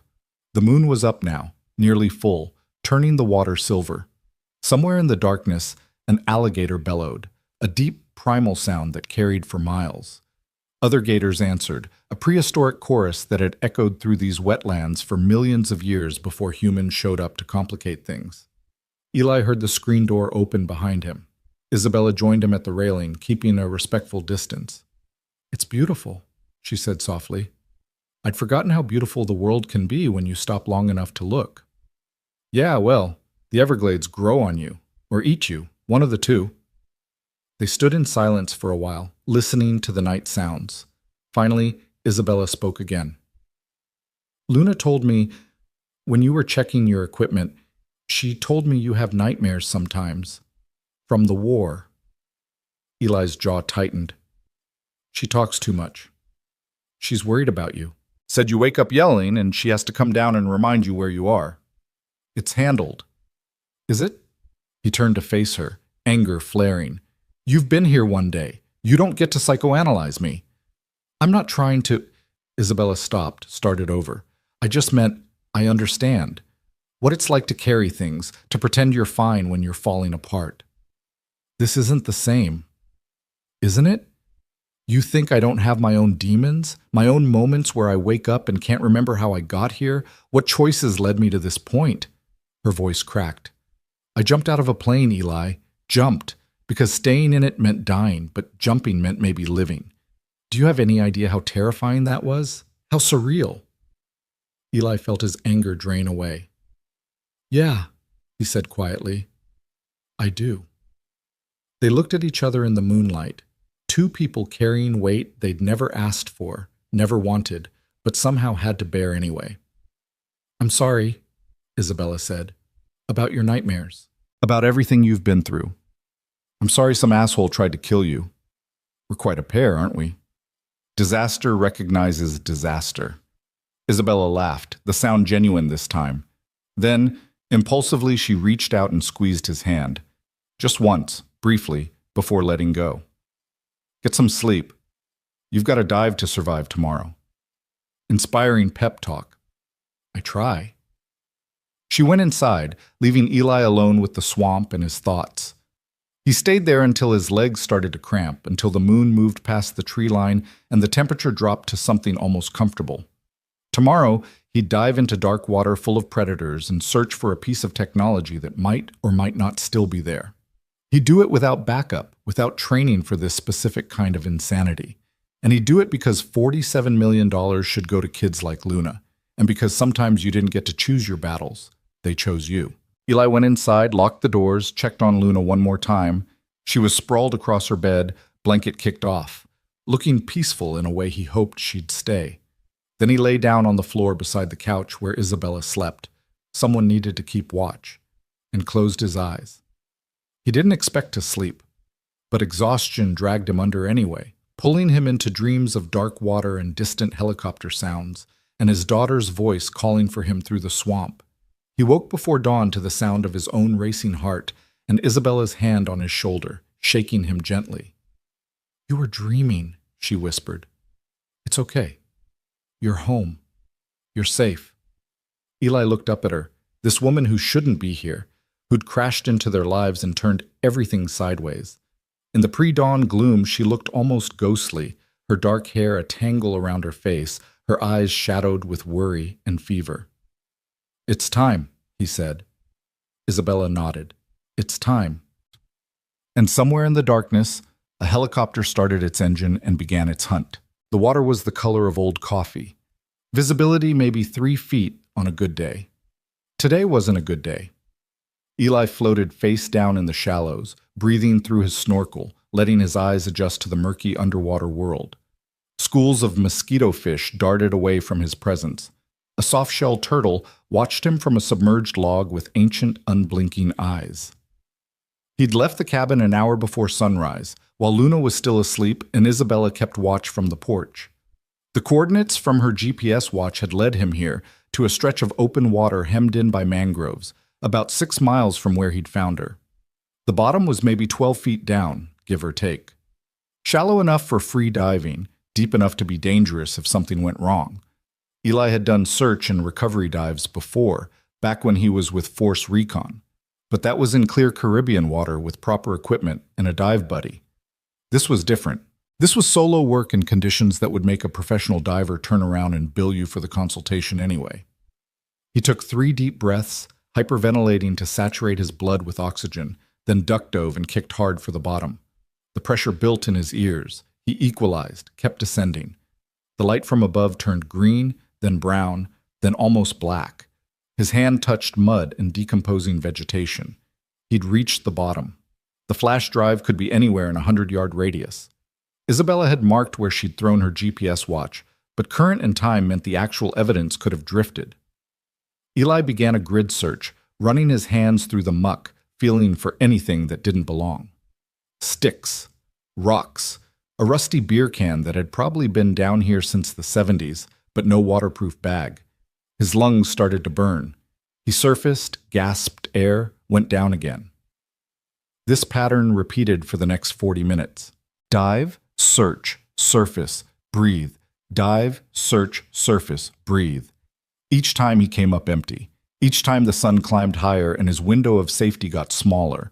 Helicopter patrols would start soon. He needed to find this thing and get gone. On his 8th dive, his hand closed around something that made his heart jump. Fabric. Synthetic. He pulled, and a black waterproof messenger bag emerged from the mud like some kind of treasure from a shipwreck. The strap was tangled in cypress roots, which explained why it hadn't drifted. Eli worked it free, checked inside. The bag was sealed tight, still dry. And inside, wrapped in a plastic Ziploc, was a small flash drive. $47 million in evidence smaller than his thumb. Eli kicked for the surface, broke through with a gasp of relief and triumph. He'd done it. Against all odds, in water that shouldn't have given up its secrets, he'd found what they needed. That's when he heard the helicopter. It was distant, but getting closer, the distinctive thrum of rotors carrying across the open water. Eli's training kicked in immediately. He dove back under, swimming for the cover of the mangroves, keeping the bag above water. The roots formed a natural blind where he could hide and still breathe. He wedged himself into the tangle of wood and mud and went still. The helicopter passed overhead, low enough that Eli could see it through the canopy. Same black machine as yesterday, still unmarked. It made a slow circle, the man in the side door scanning with binoculars. Eli held his breath even though he was above water, every muscle tensed. The helicopter hovered for what felt like an hour but was probably less than 2 minutes. Then it banked west and moved on, continuing its search pattern. Eli waited another 5 minutes, counting his heartbeats, before he allowed himself to move. He extracted himself from the mangroves and started the long swim back to where he'd left his skiff. Every sound made him flinch. Every shadow might be a helicopter returning or a gator investigating the disturbance. By the time he reached the boat, his arms were shaking with exhaustion and adrenaline. He hauled himself over the side, collapsed on the bottom, and just breathed for a minute. The waterproof bag lay next to him, innocuous and world-changing. He fired up the motor and pointed the skiff toward home, keeping to the narrow channels where helicopters couldn't track him easily. The morning was heating up fast, turning the Everglades into a steam bath. Sweat stung his eyes. His shoulder throbbed where he'd scraped it on a cypress knee. But he had the evidence. That was all that mattered. The cabin appeared through the morning haze like a mirage. Eli cut the motor and drifted the last 100 yards, scanning for anything out of place. Everything looked normal. The porch screens were intact. No boats at the dock except his, no signs of forced entry or violence. He tied off and climbed onto the dock, bag in hand. His legs felt like jelly. How long had he been gone? 2 hours? 3? Time underwater always felt distorted. The screen door opened before he could reach it. Isabella stood there, her face gray with fever and worry. Thank God. I heard the helicopter and thought, I'm fine. And I got it. Eli held up the bag. Relief flooded her features. You actually found it. I can't believe you actually... She swayed, caught herself on the doorframe. Eli dropped the bag and grabbed her arm. When's the last time you took your antibiotics? I don't remember. An hour ago? Maybe 2. Jesus, Isabella. He guided her back inside and to the couch. Her skin was furnace hot. Your fever's worse. It's fine, I'm fine. The flash drive, we need to... The flash drive can wait 5 minutes while I make sure you're not dying of sepsis. Eli grabbed his thermometer. 103.8. Not good. Definitely not good. The puncture wounds in her shoulder looked angry and inflamed despite his best efforts at wound care. He needed to get her to a hospital, or at least to Marcus Chen, who had actual medical training beyond battlefield triage. But moving her meant exposure, meant risk. And they were so close now. So close to ending this. I'm calling Marcus, Eli decided. He can come here. Bring better antibiotics. Check you properly. Isabella grabbed his wrist weakly. No one else can know I'm here. The fewer people involved. You're burning up. This isn't negotiable. Eli, please, just let me see the flash drive first. Let me make sure it's the right one. Then you can call whoever you want. He wanted to argue, but the desperate hope in her eyes stopped him. Fine. 5 minutes to verify the evidence, then he was calling Marcus whether she liked it or not. Eli retrieved his laptop and booted it up with agonizing slowness. Isabella sat forward, her hands trembling as she took the flash drive from its protective bag. The device looked undamaged despite its time underwater. She plugged it into the USB port. Nothing happened for a long moment. Then a window popped up, asking for a password. Okay, Isabella whispered. She typed with 2 fingers, careful, precise. The folders opened like a flower blooming, revealing dozens of files. Bank records, emails, recorded board meetings, an entire criminal conspiracy laid bare in ones and zeros. It's all here, she breathed. Everything. The wire transfers, the shell companies, the emails where Victor jokes about it. She clicked through files rapidly, her fever momentarily forgotten. This is enough. This will bury them. So we take it to your FBI contact, this Agent Chen. Yes, but I can't just email it. Too easy to intercept, to dismiss as fabricated. I need to deliver it in person, with context, with testimony. Isabella looked at him. Which means I need to get to Miami, today. You can't even stand without help. How are you planning to get to Miami? I'll figure it out. You've done enough, more than enough. This is where you step back, where you and Luna stay safe while I... A sound from the loft cut her off. Luna's sleepy voice. Daddy, you're back? Eli closed the laptop quickly, ejecting the flash drive and pocketing it in one smooth motion. Yeah, baby girl, I'm back. Come on down. Luna descended the ladder in her pajamas, hair a wild nest of curls, rubbing her eyes. She looked at Isabella on the couch, then at Eli, her 8-year-old instincts sensing tension. Did you find what you were looking for? I did. Is Miss Isabella going to leave now? The question hung in the air, simple and devastating. Because yes, Isabella would leave, had to leave. There was no scenario where a billionaire CEO stayed hidden in a swamp cabin while her enemies searched for her. But Luna didn't understand that. Luna just knew that the interesting woman who liked her drawings and asked about marine biology was about to disappear like everyone else in her life seemed to. Not yet, Eli said carefully. But soon. Miss Isabella has important work to do, people who need her help. Luna's face fell. She tried to hide it the way she always did, that practiced stoicism of a kid who'd learned early that showing disappointment only made adults feel guilty. But Eli saw it anyway, felt it like a knife between his ribs. Hey, he said gently. Come here. Luna crossed to him, and he pulled her into a hug. She was getting so big. When had that happened? Seemed like yesterday she was a toddler clinging to his leg, and now she was this whole person with opinions and dreams and heartbreak. I know you're sad, Eli murmured into her hair. Change is hard, but sometimes people come into our lives just for a little while, to teach us something or help us or remind us of what matters. That doesn't make it less real, understand? Luna nodded against his chest, then muffled, Can I give her something before she goes? Of course. Luna pulled away and ran to her loft. Eli heard her rummaging around up there, the sound of papers rustling and drawers opening. Isabella watched from the couch, her eyes suspiciously bright. She's going to kill me, Isabella said quietly. Your daughter. She's going to absolutely destroy me when I leave. Yeah, well, join the club. Luna reappeared holding a piece of paper carefully by the edges, like it was precious and fragile. She approached Isabella slowly. I made this. Last night after I went to bed. I couldn't sleep, so I drew. She held out the paper. Isabella took it with trembling hands. It was a drawing in colored pencil, surprisingly sophisticated for an 8-year-old. 2 figures stood on a dock, one tall, one small, both looking out at a swamp sunset. In the sky above them, dolphins leaped through clouds. Below, written in careful cursive, for Miss Isabella. Thank you for showing me I can dream bigger. Love, Luna. Isabella made a sound that was half laugh, half sob. She pressed the drawing to her chest like she could absorb it through her skin. Luna, I don't have words. This is the most beautiful thing anyone's ever given me. Luna scuffed her bare foot against the floor. Do you really like it? I love it. I'm going to keep it forever. And every time I look at it, I'll remember the smart, kind, brave girl I met in a swamp cabin. Okay? Okay. Luna hesitated, then climbed onto the couch next to Isabella and hugged her. Not a kid hug, quick and obligatory.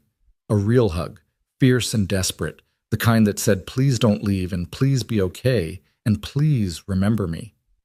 Isabella hugged back just as fiercely, and Eli had to look away.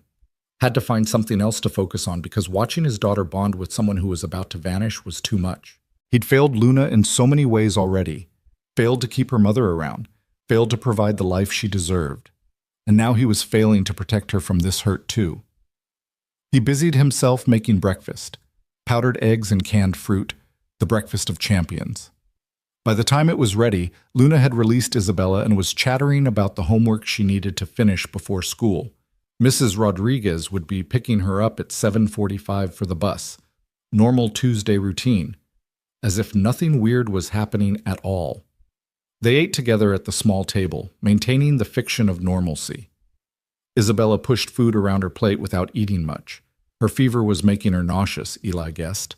Luna talked enough for all 3 of them, explaining her science project about the Everglades ecosystem and how she needed to collect water samples from 3 different locations. We could go this weekend, Luna suggested, looking at her father with hope. You, me, and maybe Miss Isabella, if she's still here? I won't be, Isabella said gently, but your dad knows the best spots. He'll help you get amazing samples. Will you come back after you do your important work? Isabella glanced at Eli, who kept his expression carefully neutral. I don't know, sweetheart. My life is complicated, but I'll think about you all the time. I promise.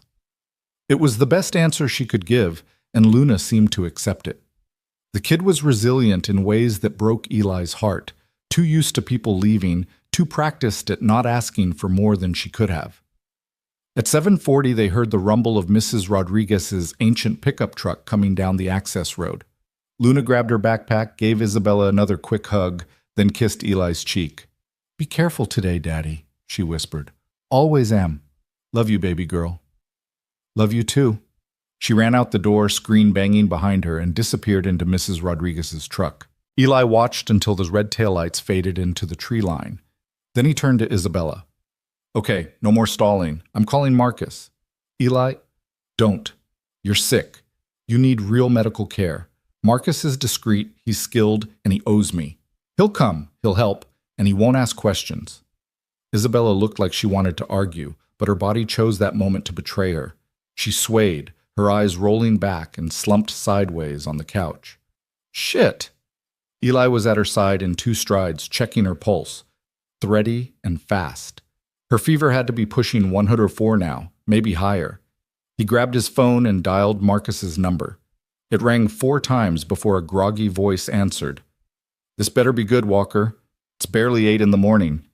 I need you at my place, now. Medical emergency." Marcus's tone sharpened immediately, the combat medic sliding back into place. "How bad?" "Infected gator bite, high fever. Patient's been conscious, but getting worse. I've got basic antibiotics, but nothing strong enough." "Jesus. Okay, I can be there in 40 minutes with a field kit. Keep her hydrated, monitor her breathing. If she stops making sense or starts seizing, you call Coast Guard and damn the consequences." "Copy?" "Copy." Eli ended the call and focused on keeping Isabella stable. He got her lying flat, elevated her feet, sponged her face and neck with cool water. Her eyelids fluttered. "Marcus is coming," Eli told her. "You're going to be okay." "The flash drive," she mumbled. "Don't let them—" "I've got it. It's safe. Just rest." But she grabbed his wrist with surprising strength, her fever-bright eyes finding his. "If something happens to me, if I don't make it, you take it to Agent Chen, Federal Building in Miami. Promise me. Nothing's happening to you. Promise me, Eli." He didn't want to. Promising meant acknowledging the possibility that she might not survive this, that infection or fever or sheer bad luck might take her despite everything. But her grip on his wrist was iron, and her eyes were desperate. "I promise," he said. She relaxed, sinking back against the couch cushions. "Thank you. For everything. You're good people, Eli Walker. You and Luna both. Save the deathbed confessions. You're not dying on my couch. I just cleaned it." A ghost of a smile crossed her face. Then her eyes closed and she was unconscious again, her breathing shallow and rapid. Eli paced, checked his watch. 37 minutes until Marcus arrived. 37 minutes of watching a woman burn up with fever and praying he hadn't made a catastrophic error in judgment by keeping her here, instead of taking her to a hospital 2 days ago. The sound of an engine made him freeze. Too soon for Marcus. Wrong direction. Eli moved to the window and looked out through the screens. A sleek speedboat was approaching, cutting through the water with the kind of aggressive speed that meant expensive engine and someone who didn't care about wake damage. The boat pulled up to Eli's dock without asking permission, and 2 men climbed out. They weren't fish and wildlife, weren't park rangers. One wore a suit that probably cost more than Eli's truck. The other was dressed in tactical gear, cargo pants, black t-shirt, boots. Both moved with the confidence of people used to getting what they wanted. Eli's hand went to the pistol tucked into his waistband. He'd put it there this morning, just in case. Now he was glad he had. The suited man knocked on the screen door. Not aggressive, almost polite. "Hello? Anyone home?" Eli moved to the door, keeping his body blocking the view of the interior, of Isabella unconscious on the couch. "Can I help you?" The suited man smiled. He had perfect teeth and dead eyes. "I certainly hope so. My name is Victor Hale. I'm looking for someone." "A woman. About 5'10", dark hair, probably injured. She went missing a few days ago, and we're very concerned about her welfare." The name hit Eli like a physical blow.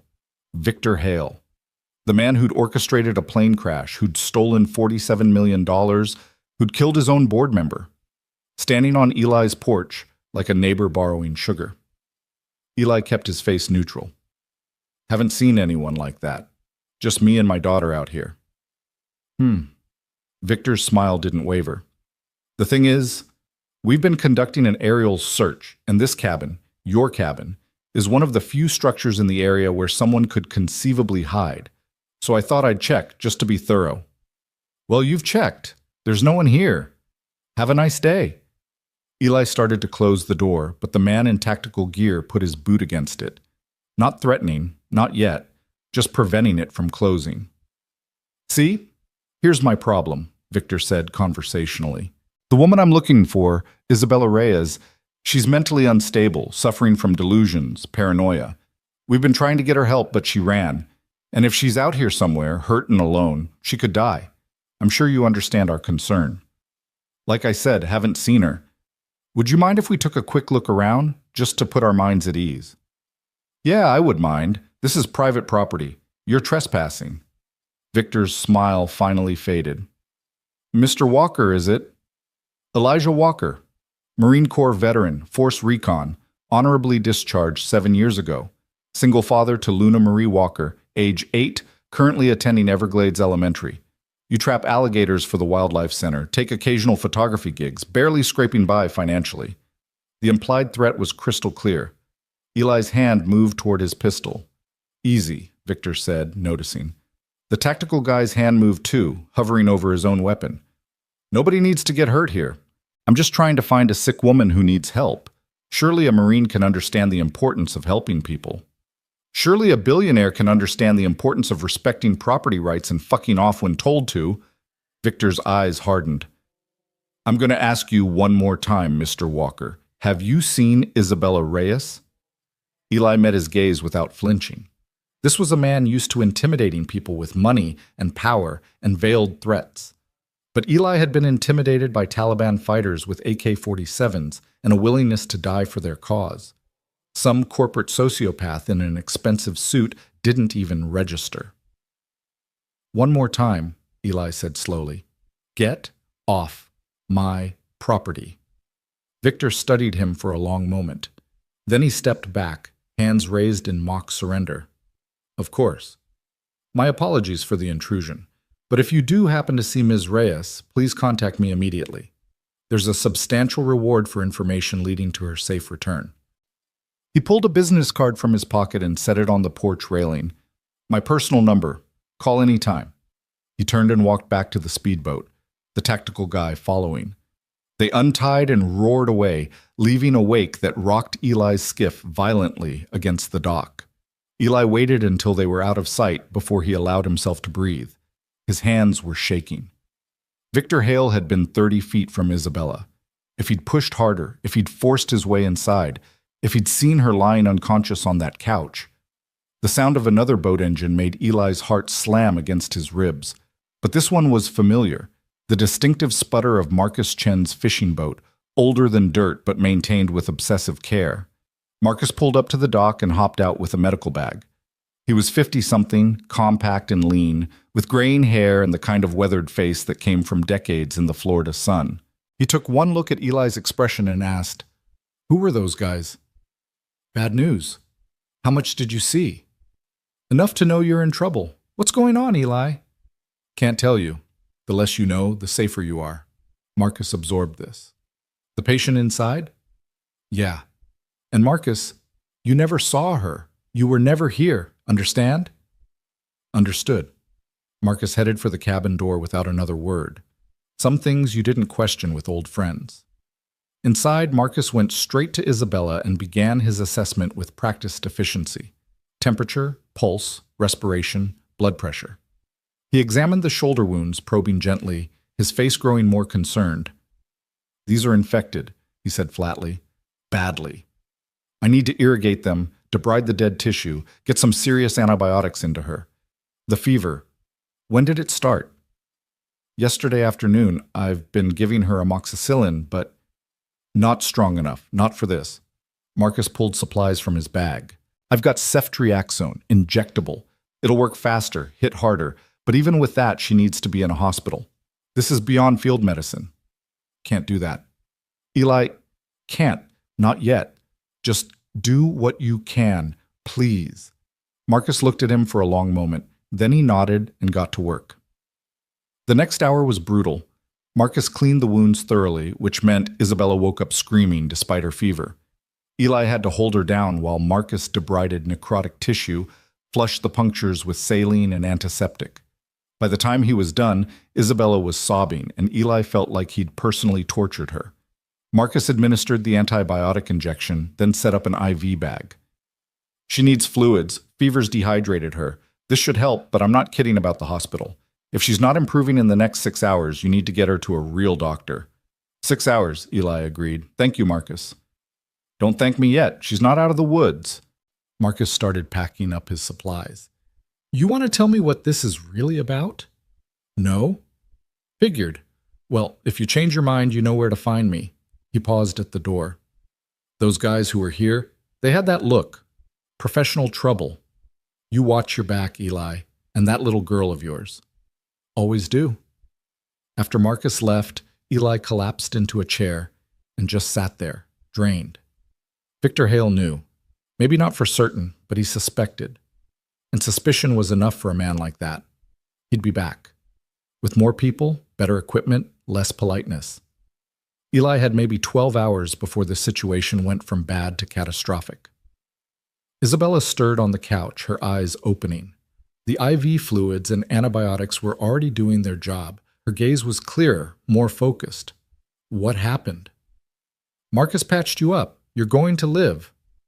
Victor was here, wasn't he? I heard voices. Yeah, he was fishing. I didn't bite. But he knows. He suspects. Isabella tried to sit up, winced, fell back. Then we're out of time. He'll come back with a warrant. With cops he's paid off. She stopped, breathing hard. You need to get me out of here, tonight, before Luna comes home. Eli had been thinking the same thing. Can you travel? I'll have to. Is there somewhere I could go? Somewhere safe, just until I'm strong enough to get to Miami? He thought through his options. They were limited. Most people he knew couldn't be trusted with something this dangerous. Except, yeah, he said slowly. Maybe. There's a guy, name's Jack Brennan, ex-Navy SEAL, runs an airboat tour business out of Flamingo. Lives completely off-grid, doesn't trust the government, heavily armed. If I asked him to hide someone for a few days, he wouldn't ask questions. Can you call him? Jack doesn't do phones. We'd have to go there. It's about 20 miles by water. 3, maybe 4 hours at safe speeds. Isabella absorbed this. Okay, we wait until dark, then we go. Give me the afternoon to get stronger. The antibiotics will help. And if Victor comes back before then we fight. She met his eyes. I'm done running, Eli. If he wants me, he's going to have to take me. And I'm betting a Marine and a pissed-off CEO can make that expensive for him. Despite everything, Eli found himself smiling. You're tougher than you look. I jumped out of a plane and survived Gator Country. Damn right I'm tough. They spent the afternoon preparing. Eli loaded the skiff with supplies, food, water, fuel, weapons. He cleaned his rifles, checked ammunition, packed a go-bag with essentials in case they had to abandon everything. Isabella rested but stayed awake, forcing herself to eat, to drink, to rebuild her strength. The antibiotics were working. Her fever dropped to 101, then to 100. At 3:30, Luna came home from school full of excited chatter about her science project. She showed them water samples she'd collected from a puddle near the bus stop. Eli praised her initiative while simultaneously dying inside, because how the hell was he going to explain that the interesting woman was leaving tonight and they might never see her again? But Luna surprised him. Kids always did. Miss Isabella's leaving soon, isn't she? Luna said at dinner. More canned soup, this time with crackers that were only slightly stale. Eli and Isabella exchanged glances. Yeah, Eli said. Tonight, probably. It's time. Luna nodded, processing this. Can I ask you something before you go? Anything, Isabella said.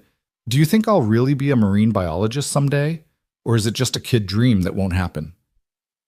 Isabella set down her spoon very carefully. Luna, I think you're going to be whatever you decide to be. You're smart enough, curious enough, determined enough. The only question is whether you'll get the chances you need, and that—" she paused. "That's on adults like me to make sure you do." "How?" "By fighting for you. By making sure people in power don't steal from kids like you. By building systems that work for everyone, not just rich people." Isabella's voice grew stronger. "I made mistakes, big ones, but I'm going to fix them. And when I do, kids like you, kids everywhere, are going to have better chances. I promise you that." Luna thought about this seriously. "Okay, I believe you. Thank you. That means more than you know." After dinner, while Luna was in the loft packing her bag for tomorrow, Isabella pulled Eli aside. "When this is over, when Victor and his people are in prison, I'm coming back to check on you both, to make sure Luna gets her shot. Would that be okay?" Eli wanted to say no, wanted to protect his daughter from the inevitable disappointment when life or business or simple distance made those good intentions evaporate. But he looked at this woman who'd survived a plane crash and gator attack and fever, who'd given his daughter hope and drawings and promises, and found himself nodding. "Yeah," he said, "that would be okay." "Good." Isabella squeezed his hand. "Thank you for everything, for believing me when you had no reason to, for risking everything to help a stranger. Wasn't just any stranger. Was a stranger who cared about the right things." They held each other's gaze for a moment that stretched longer than it should have. Then Eli cleared his throat and stepped back. "We should leave at sunset, while there's still enough light to navigate but enough darkness for cover." "Agreed." At 6:47, with the sun painting the western sky orange and gold, Eli loaded the last of their supplies into the skiff. Luna stood on the dock, trying very hard not to cry. "I don't want you to go," she whispered to Isabella. "I know, sweetheart. I don't want to either. But sometimes we have to do hard things." "Will I see you again?" "Yes, I promise. And when you do, I'm going to have stories about how we made things better. For you and for kids like you everywhere." Luna threw her arms around Isabella one last time. Isabella held her close, her eyes squeezed shut, her face a mask of controlled emotion. Then Eli gently separated them. "Come on, baby girl. Let's get you inside. You've got homework." "I hate homework." "I know, but it's important. Makes you smart like Miss Isabella." He walked Luna back to the cabin, got her settled with her books and pencils. Through the window, he could see Isabella in the skiff, waiting. The sun was sinking fast. "Daddy?" Luna's voice was small. "You're coming back, right? You're not leaving too?" Eli knelt beside her chair. "I'm always coming back. Nothing could keep me from you. I'll be gone tonight, but Mrs. Rodriguez is going to come stay here. She'll sleep in my room, make you breakfast, get you to school, and I'll be back tomorrow, promise." Marines don't break promises. "That's right." He kissed her forehead, called Mrs. Rodriguez to confirm she was on her way, then headed down to the dock. Isabella had already started the motor, keeping it at idle. Eli untied the lines and pushed off. As they pulled away from the cabin, Eli looked back. Luna stood on the porch, one hand raised in goodbye, looking impossibly small against the vast expanse of swamp behind her. "She'll be okay," Isabella said quietly. "She better be.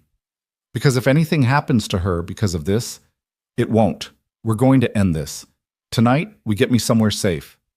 Tomorrow, you take the flash drive to Agent Chen, and by this time next week, Victor Hale is going to be in federal custody." Eli hoped she was right, but hope was dangerous. Hope got people killed. He opened the throttle and pointed the skiff southeast, toward Flamingo and Jack Brennan and whatever came next. The swamp swallowed them, and behind them, Luna's small figure disappeared into the gathering dark. The helicopter found them 20 minutes later. Eli heard it before he saw it, the distinctive whump, whump, whump of rotor blades cutting through humid air. He killed the motor instantly, letting momentum carry them toward a thick stand of mangroves. Isabella was already moving, grabbing the camouflage tarp from under the seat and pulling it over both of them. They huddled together in the bottom of the skiff as the helicopter roared overhead, so low that Eli could feel the downdraft rocking the boat. The searchlight swept across the water in methodical arcs, turning night into harsh white day wherever it touched. Eli held his breath, one hand on his rifle, the other holding Isabella still. Through a gap in the tarp, he watched the light pass within 20 feet of their position. The helicopter hovered for an eternity that was probably less than a minute. Then it moved on, continuing its search pattern south. They waited in silence until the sound faded completely. Only then did Eli pull back the tarp and risk sitting up. Isabella's face was pale in the moonlight, her jaw set with determination that couldn't quite hide the fear underneath. "Thermal imaging," she said quietly. "They're using thermal. That's how they found us so fast." "Then we can't run. Not in open water." Eli's mind raced through tactical options, discarding most of them immediately. "We need to stick to heavy cover, move slow, keep the canopy between us and that bird. That'll take hours, maybe all night. Better than dead." He started the motor again, keeping it at barely above idle, and guided them into the mangrove maze. Here, the roots formed natural tunnels, passages so narrow that Eli had to duck to avoid low-hanging branches. The canopy overhead was thick enough to block most aerial surveillance, but it also meant they were moving at a crawl, and every sound echoed. Isabella sat rigid in the bow, watching for obstacles. Her fever had climbed again. Eli could see it in the way she moved, too careful, conserving energy. The IV bag was long since empty, and he had no way to replace it out here. She needed rest, proper medical care, not a midnight run through hostile territory. "Tell me about Jack Brennan," Isabella said suddenly. Keeping herself alert by talking, Eli guessed. "Why will he help?" "Jack and I served together. Different units, but we crossed paths in Afghanistan. He pulled me out of a bad situation once, ambush gone sideways, half my team dead or wounded, me with shrapnel in my leg trying to hold a position until extraction. Jack's team wasn't even supposed to be in that sector, but they heard the firefight and came running, saved my life." "And you've stayed in touch?" "Not really. Jack doesn't do in touch. But we have an understanding. He needs something, I show up. I need something, he shows up. No questions asked." Isabella was quiet for a moment. "How many people have you had to call on that understanding?" "Before tonight? 0. Eli navigated around a submerged log, the skiff's hull scraping softly. "I don't like owing people. Don't like being owed. But Jack's different. He gets it." "Gets what?" "That sometimes the system fails. That sometimes the people who are supposed to protect you are the ones you need protection from." Eli thought about Victor Hale, his expensive suit and dead eyes, threatening Luna without ever saying her name directly. Jack left the Navy because he couldn't stomach the politics anymore, couldn't watch good people get sacrificed for bad decisions made by men who'd never seen combat. So he walked away, built his own life out here where nobody could tell him what to do or who to trust. "Sounds lonely." "Says the woman who jumped out of a plane alone." Isabella laughed, a sound that was almost a sob. "Fair point." They fell back into silence, broken only by the soft purr of the motor and the endless chorus of frogs and insects. The Everglades at night was a living thing, breathing and pulsing with a rhythm older than human civilization. Eli had learned to find peace in it during his darkest times after Sarah left. Out here, his problems felt smaller, manageable, just another part of the ecosystem trying to survive. But tonight, peace was a luxury they couldn't afford. The helicopter made another pass around 8:30, this time farther east. Eli listened to it carefully, tracking the pattern. They were working a grid, systematic and thorough.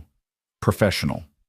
Victor Hale had hired good people, ex-military probably, the kind who knew how to hunt humans in hostile terrain. "How many men do you think he has?" Isabella asked, following his train of thought. "At least 6. 2 for the helicopter crew, 4 on the ground. Maybe more if he's serious about finding you." "He's serious. I made him look foolish by surviving. Men like Victor can't tolerate that." Her voice went hard. "And there's 47 million reasons for him to make sure I never testify." "We should talk about that. About what happens when we get you to Jack's." "What do you mean?" Eli chose his words carefully. "You can't stay hidden forever. Eventually you'll have to surface. And when you do, you'll need protection, real protection, federal marshals, FBI, something. But getting that means trusting someone in the system, which means trusting that whoever you call isn't on Victor's payroll." "Agent Chen," Isabella said. "She's the only one I trust. I've known her for 3 years. She spoke at a conference I hosted on tech ethics. We stayed in touch.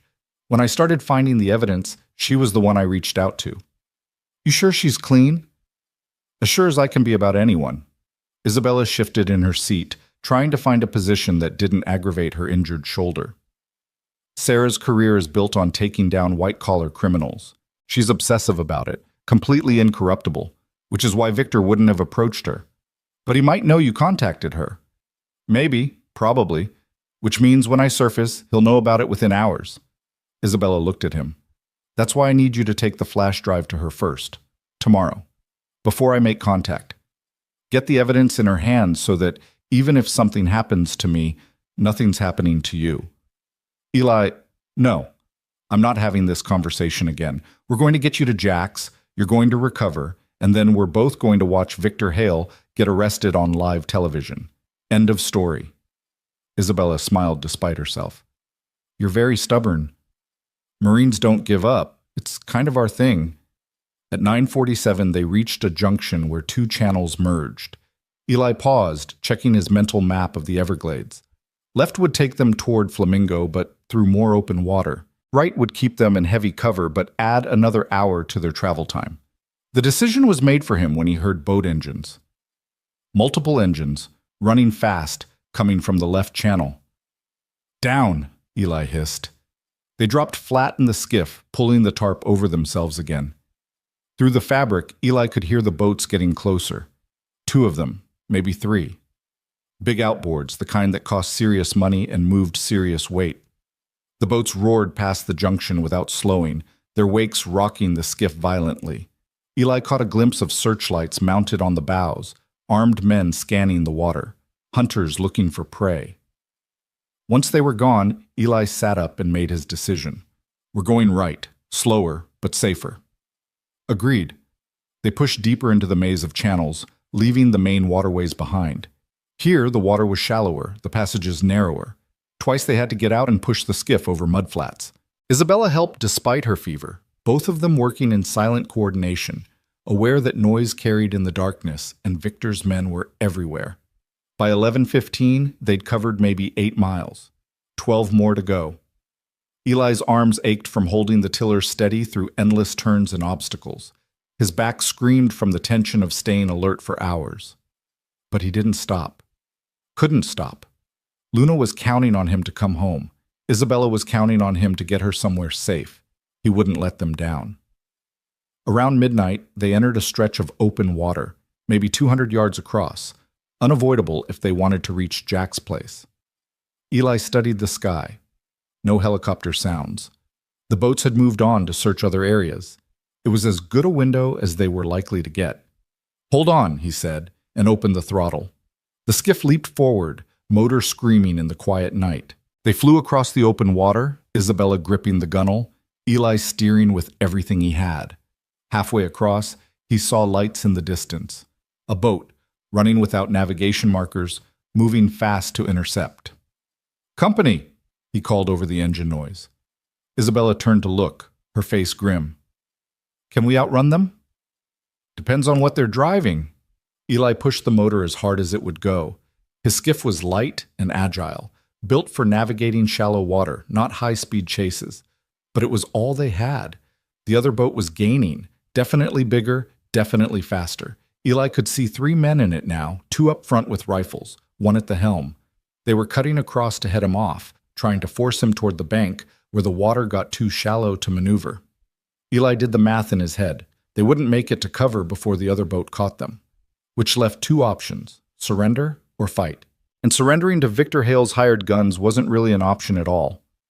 Get down in the bottom, Eli ordered, and hold on to something. What are you doing? Something stupid. He waited until the other boat was 50 yards away, their searchlight finding his skiff, pinning them in harsh white light. The men raised their rifles. Someone shouted through a megaphone, "Cut your engine! This is a citizen's arrest!" Eli yanked the tiller hard left and goosed the throttle. The skiff spun in a tight arc, throwing up a wall of spray. For a second he was running directly at the other boat, playing chicken with men who had automatic weapons. They hesitated. That moment of hesitation was all Eli needed. He veered right at the last second, skimming past their bow so close that Isabella could have touched their hull. The other boat's pilot overcorrected, and suddenly they were wallowing sideways in the water, their momentum working against them. Eli didn't waste the advantage. He hit the throttle and raced for the tree line, the skiff bouncing across the wake, Isabella holding on for dear life. Behind them, the other boat was trying to turn around, but they'd lost their angle. Eli plunged into the mangroves just as the first shots cracked out behind them. Bullets whined through the air, smacking into branches and water. One round punched through the skiff's side, right next to where Isabella was crouched, missing her by inches. "Stay down!" Eli shouted, though she was already as low as she could get. He navigated the mangrove tunnels at dangerous speeds, branches whipping past, roots appearing out of nowhere. Behind them, he could hear the other boat trying to follow but hitting obstacles, their heavier draft working against them.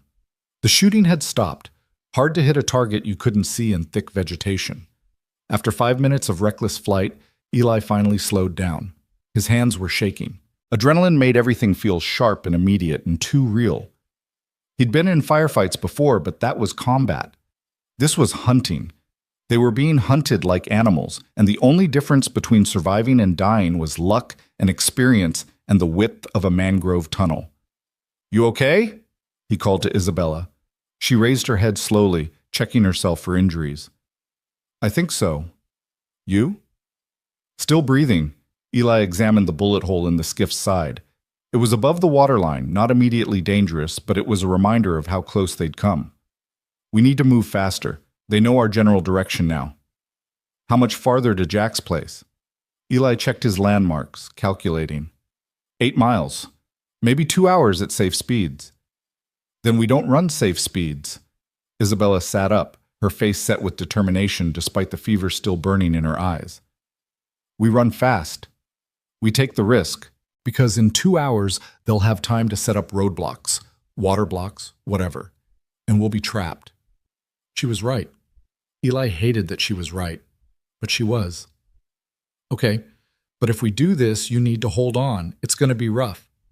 "I've survived this long. I can survive rough." Eli found a wider channel and opened the throttle halfway. Not full speed.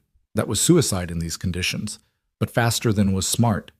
The skiff planed out, riding on top of the water rather than plowing through it. Every bump jarred his spine.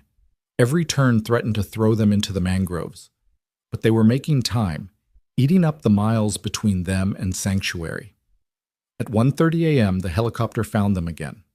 This time there was no cover nearby, just open water and scattered sawgrass islands. The searchlight pinned them instantly, turning the world into harsh shadows and blinding white. Eli heard the helicopter dropping lower, and suddenly there was a second light, this one red, a targeting laser dancing across the water. "They're going to shoot," Isabella said, her voice strangely calm. Eli's combat instincts took over. He started weaving, making the skiff an unpredictable target. Left, right, a zigzag pattern that made navigation impossible but might keep them alive. The helicopter matched his movements, the pilot good enough to stay with him. Then Eli remembered the rifle. "Take the tiller," he shouted to Isabella. "Keep us moving." "What? I can't." "Yes, you can. Just steer away from the light. Go!" Isabella scrambled to the back of the boat, taking over the tiller with her good arm. Her movements were clumsy, unpracticed, but she managed to keep them moving. Eli grabbed his rifle, the Remington with the beanbag round swapped out for live ammunition. He'd loaded it for gators. Now he was going to use it on a helicopter. The targeting laser swept across his chest. Eli didn't think.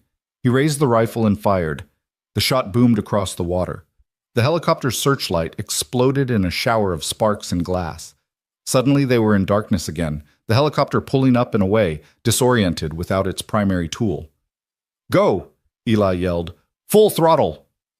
Isabella pushed the motor to its limit. The skiff screamed forward, and Eli loaded another round, ready to fire again if the helicopter came back. But they were climbing higher, probably reassessing, and in those precious seconds, Eli and Isabella reached a dense mangrove section and disappeared into its cover.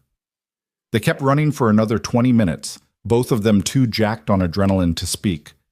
Finally, Eli spotted a landmark he recognized, a dead cypress with 3 branches forming a perfect trident shape.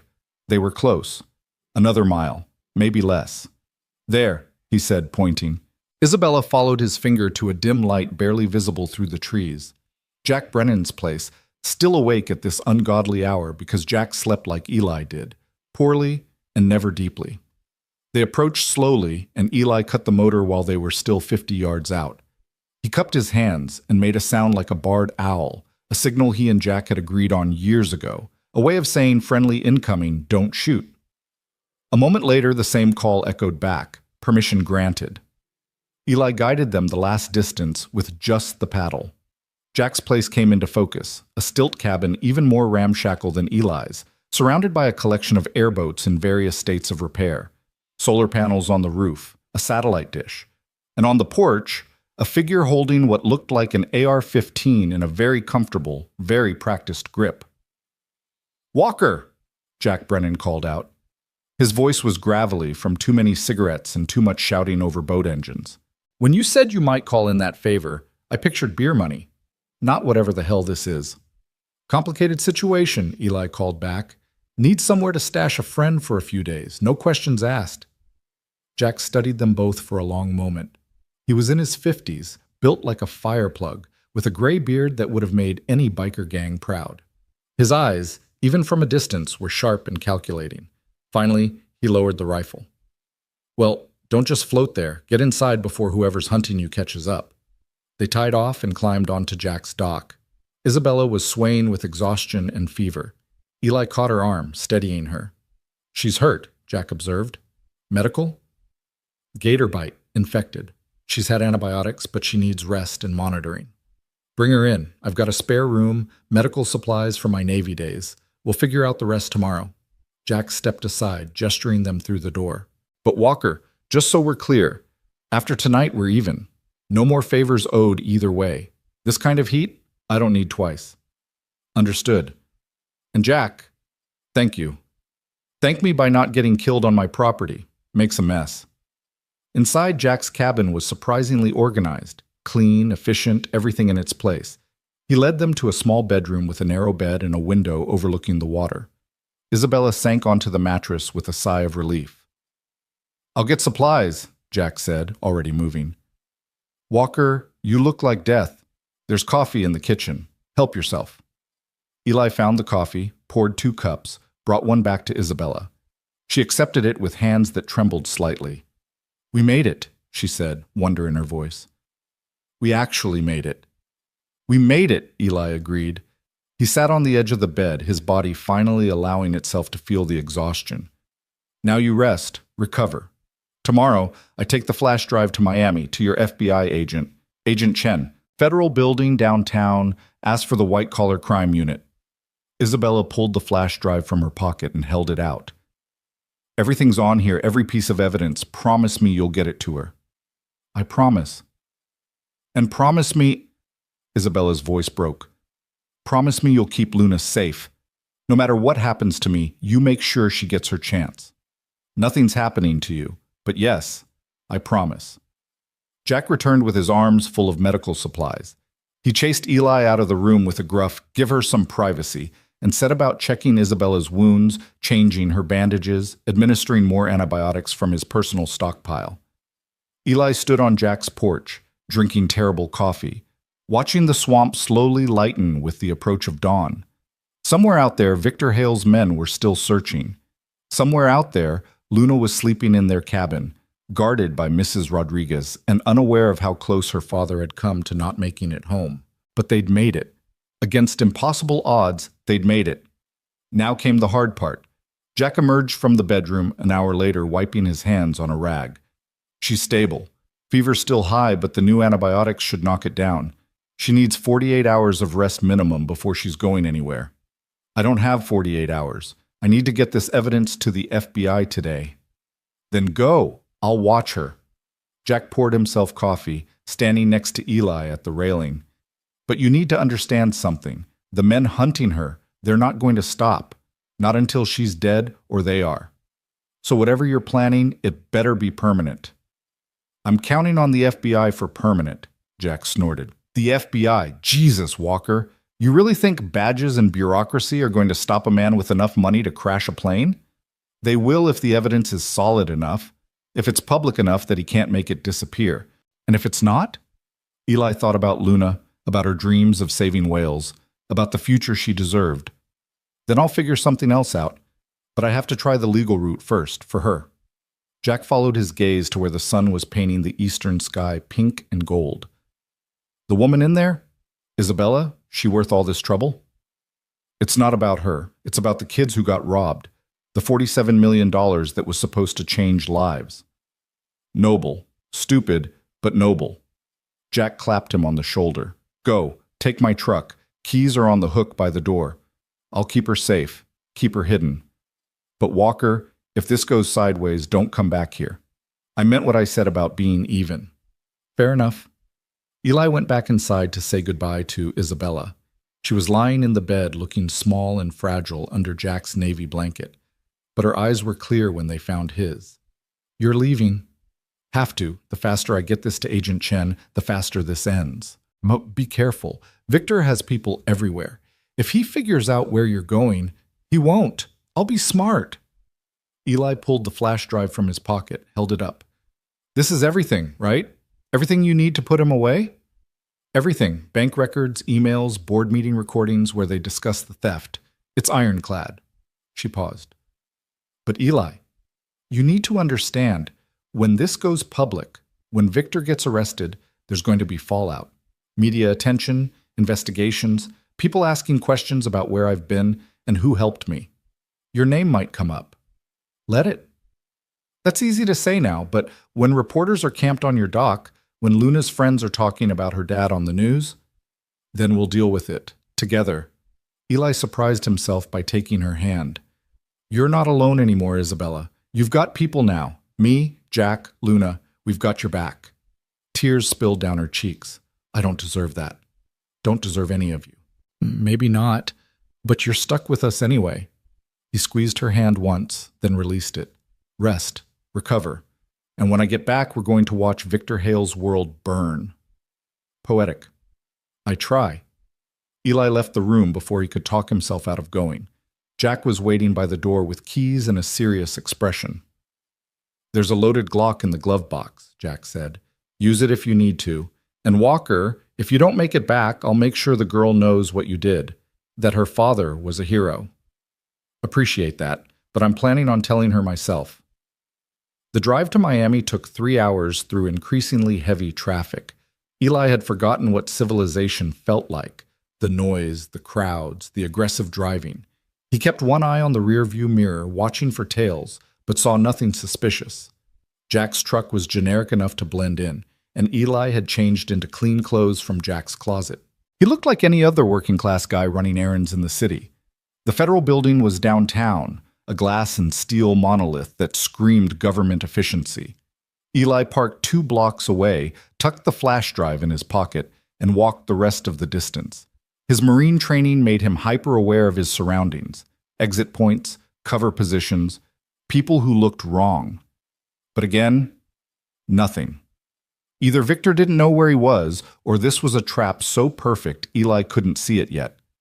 Security at the building was tight, metal detectors, X-ray machines, guards who took their jobs seriously. Eli surrendered Jack's Glock at the checkpoint. He'd expected that, and waited while they verified his identity and purpose. I need to speak with Agent Sarah Chen, Eli told the guard. White-collar crime unit. It's urgent. Do you have an appointment? No, but tell her it's about Isabella Reyes. She'll want to see me. The guard made a call. There was a long pause, some back and forth that Eli couldn't hear. Finally, 4th floor. Someone will meet you at the elevator. The someone turned out to be a young agent in a crisp suit who introduced herself as Agent Martinez. She led Eli through a maze of corridors to a small conference room with a window overlooking the city. Wait here. Agent Chen will be with you shortly. Eli sat. The chair was uncomfortable. The room was too cold. And his leg wouldn't stop bouncing with nervous energy because everything depended on the next few minutes. If Agent Chen believed him, if she acted quickly, if the evidence was enough, then maybe this nightmare ended today. The door opened. A woman in her 40s entered, Asian American, with sharp eyes and an expression that said she didn't suffer fools. She carried herself like someone who'd spent years building cases against people who thought they were untouchable. "I'm Special Agent Sarah Chen," she said without preamble. "You mentioned Isabella Reyes. I'm listening." Eli pulled the flash drive from his pocket and set it on the table. "Everything you need to arrest Victor Hale and his co-conspirators. Bank records showing the embezzlement of $47 million from EduTech Global's scholarship fund. Emails. Recorded conversations. Isabella compiled it all before they tried to kill her." Agent Chen's expression didn't change. "Before who tried to kill her?" "Victor Hale. He sabotaged her plane. She survived. I found her. She's been in hiding ever since." "Where's Miss Reyes now?" "Safe. And she'll stay that way until Hale is in custody." Agent Chen picked up the flash drive, turning it over in her fingers. "Mr. Walker, I'm going to be frank with you. 3 days ago, Isabella Reyes's plane went down over the Everglades. The official position is that she's presumed dead. If she's alive and you've been hiding her, you've committed multiple crimes. Obstruction of justice, interfering with a federal investigation. There was no investigation. You declared her dead and moved on. We declared her missing. There's a difference." Agent Chen sat down across from him. "But let's say I believe you. Let's say Isabella is alive and this flash drive contains evidence of a crime. Why should I trust that it's authentic? In this age, anyone can fabricate digital evidence." Eli had expected this. "Then verify it. Isabella gave me her passwords, her access codes. Everything on that drive came from EduTech Global's own servers. It'll match your forensic analysis." "That could take weeks." "Then start now, because every day you wait, Victor Hale gets closer to finding Isabella and finishing what he started." Agent Chen studied him for a long moment. "You care about her, Miss Reyes." "I care about the kids who got robbed. And yeah, I care about her too. She's trying to do the right thing. That should count for something." "It does." Agent Chen stood. "I'm going to look at this. If it's what you say it is, we'll move fast. But Mr. Walker, you need to understand, taking down someone like Victor Hale isn't simple. He has lawyers, connections, resources. Even with solid evidence, this could take months to prosecute." "Isabella doesn't have months. She has days, maybe hours before Hale's people find her." "Then I suggest you keep her hidden." Agent Chen moved to the door, then paused. "One more thing. When this breaks, and it will break, if the evidence is genuine, Ms. Reyes will need to testify, publicly. Are you prepared for that? For what it will mean for you and your family?" Eli thought about Luna, about reporters and attention and everything he'd spent 7 years avoiding. "Yeah, I'm prepared." "Good. Go home. Wait for my call. And Mr. Walker, thank you. If this is real, if you've handed me 47 million reasons to arrest Victor Hale, you've done something remarkable." Eli left the federal building feeling lighter than he had in days. It wasn't over, wouldn't be over until Hale was in handcuffs, but they'd taken the first step. The evidence was in the right hands. The system was finally working. He made it halfway to Jack's truck before he noticed the black SUV parked across the street. The windows were tinted, the license plate conspicuously absent, and leaning against the hood, arms crossed, was the man in the expensive suit from Eli's porch. Victor Hale smiled when he saw Eli notice him. He pushed off from the SUV and crossed the street with the confidence of a man who owned everything he touched. "Mr. Walker," Victor said pleasantly, "I was hoping we'd run into each other again. We have so much to discuss, starting with where you've hidden my employee." Eli's hand went to his waistband, forgetting that he'd surrendered his weapon at security. He was unarmed in the middle of Miami, facing a man who'd already killed at least twice and wouldn't hesitate to make it 3 times. Victor saw the gesture and his smile widened. "No need for violence. I'm just here to make you an offer, a very generous offer, one that benefits everyone, especially that charming daughter of yours." And Eli felt his blood turn to ice, because Victor Hale had just said Luna's name, and nothing would ever be the same again. The world narrowed to a single point, Victor Hale's smile and the implied threat hanging in the Miami afternoon air like humidity. Eli's combat training screamed at him to act, to move, to eliminate the threat. But he was on a public street in broad daylight, unarmed, and Victor's SUV undoubtedly contained armed men waiting for exactly that kind of response. "You shouldn't have said her name," Eli said quietly, his voice carrying the kind of calm that came before violence. Victor's smile didn't waver. Luna, 8 years old, attends Everglades Elementary, takes the bus with Mrs. Rodriguez's daughter, loves dolphins and drawing, and dreams of becoming a marine biologist. He tilted his head. Should I go on, or have I made my point? Every muscle in Eli's body was coiled tight, ready to spring. If you touch my daughter, I won't have to. That's the beauty of this situation. Victor gestured to a nearby coffee shop. Walk with me. Let's discuss this like civilized men. Nah, I'm not going anywhere with you. Then we'll talk here, but I think you'll want privacy for what I'm about to offer. Victor's expression hardened just enough to show the steel beneath the pleasant veneer. 5 minutes, Mr. Walker. That's all I'm asking. 5 minutes to explain how this ends well for everyone, including Luna. Eli glanced back at the federal building. Agent Chen was inside with the flash drive, probably already starting her analysis. If he could stall Victor for even a few hours, give Chen time to build her case, to get arrest warrants, but that required keeping Victor talking, keeping him focused on Eli instead of on finding Isabella. 5 minutes, Eli agreed. But we stay in public. They walked to a small park 2 blocks away, a pathetic square of grass and benches surrounded by office buildings. Victor sat on a bench facing the street, positioning himself where he could see anyone approaching. Eli remained standing, keeping his options open. I'm going to be direct, Victor began.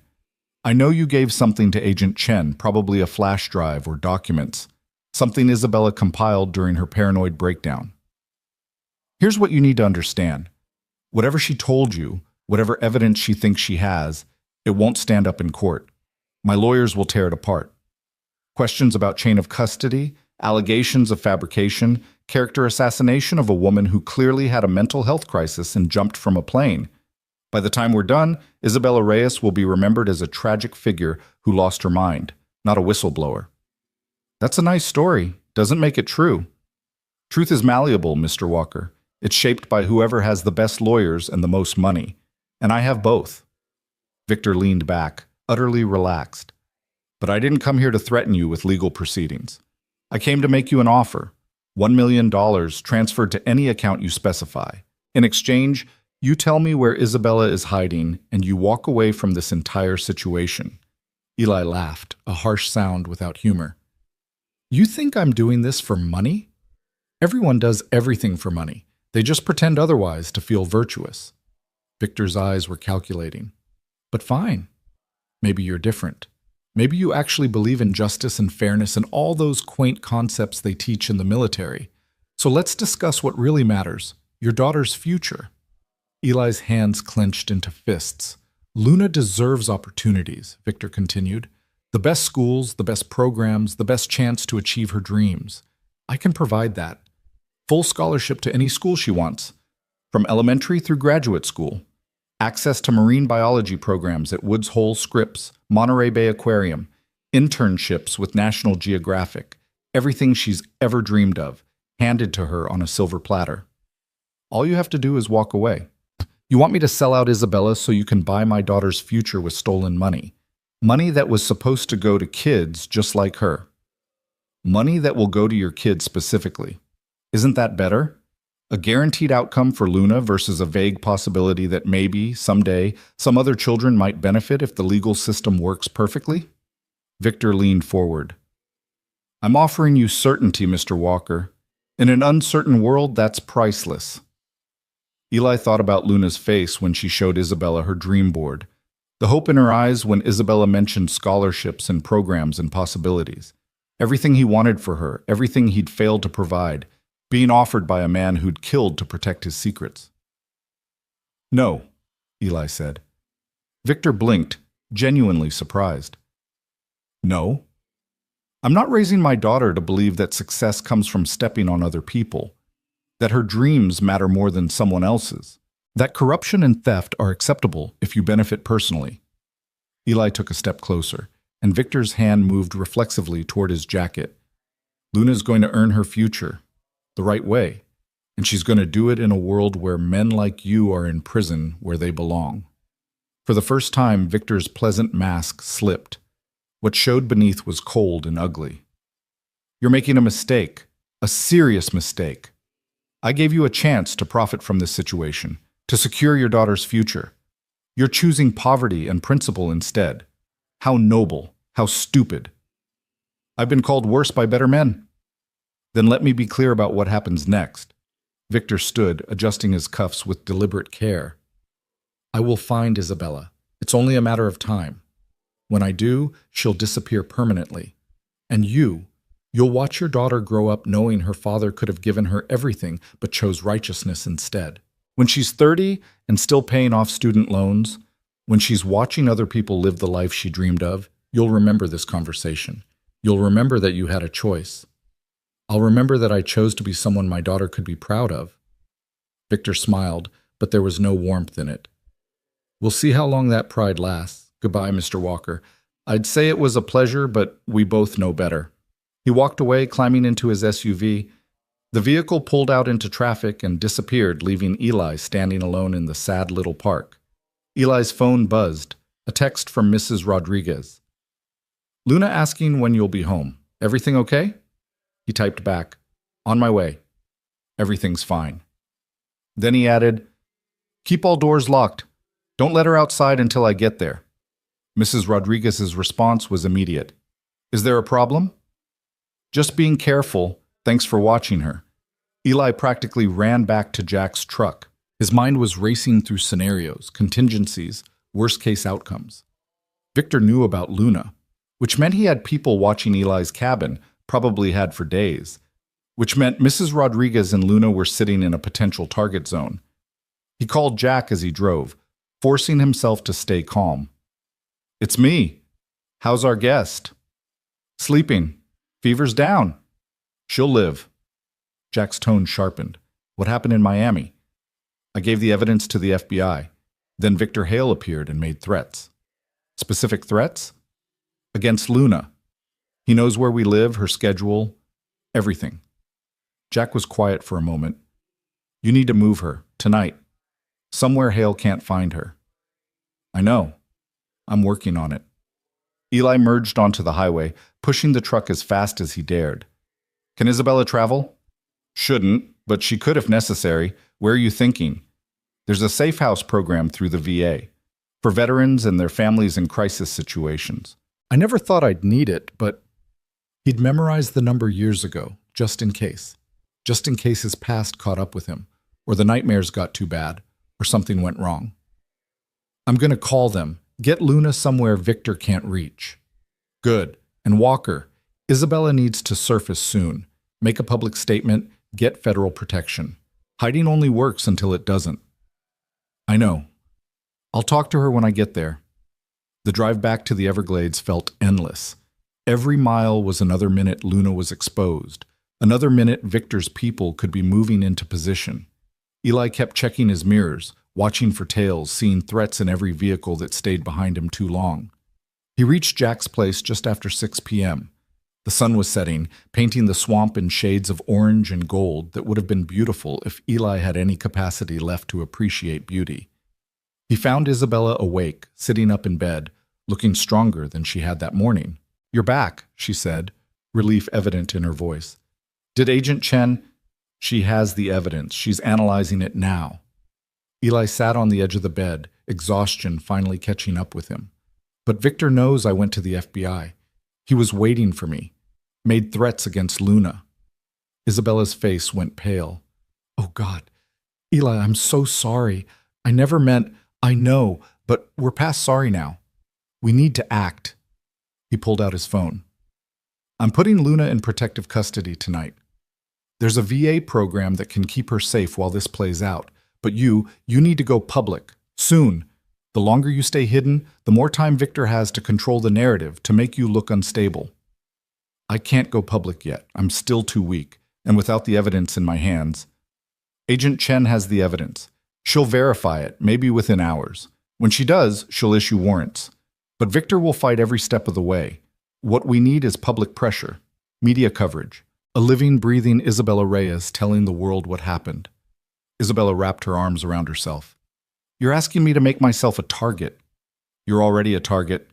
I'm asking you to make yourself a witness, one that Victor can't disappear without making everything worse for himself.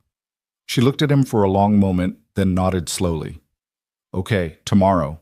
I'll call a press conference, tell my story, but Eli, promise me Luna will be safe. Whatever happens to me, promise me she's protected. I promise. And you're going to be fine. We all are. This ends tomorrow.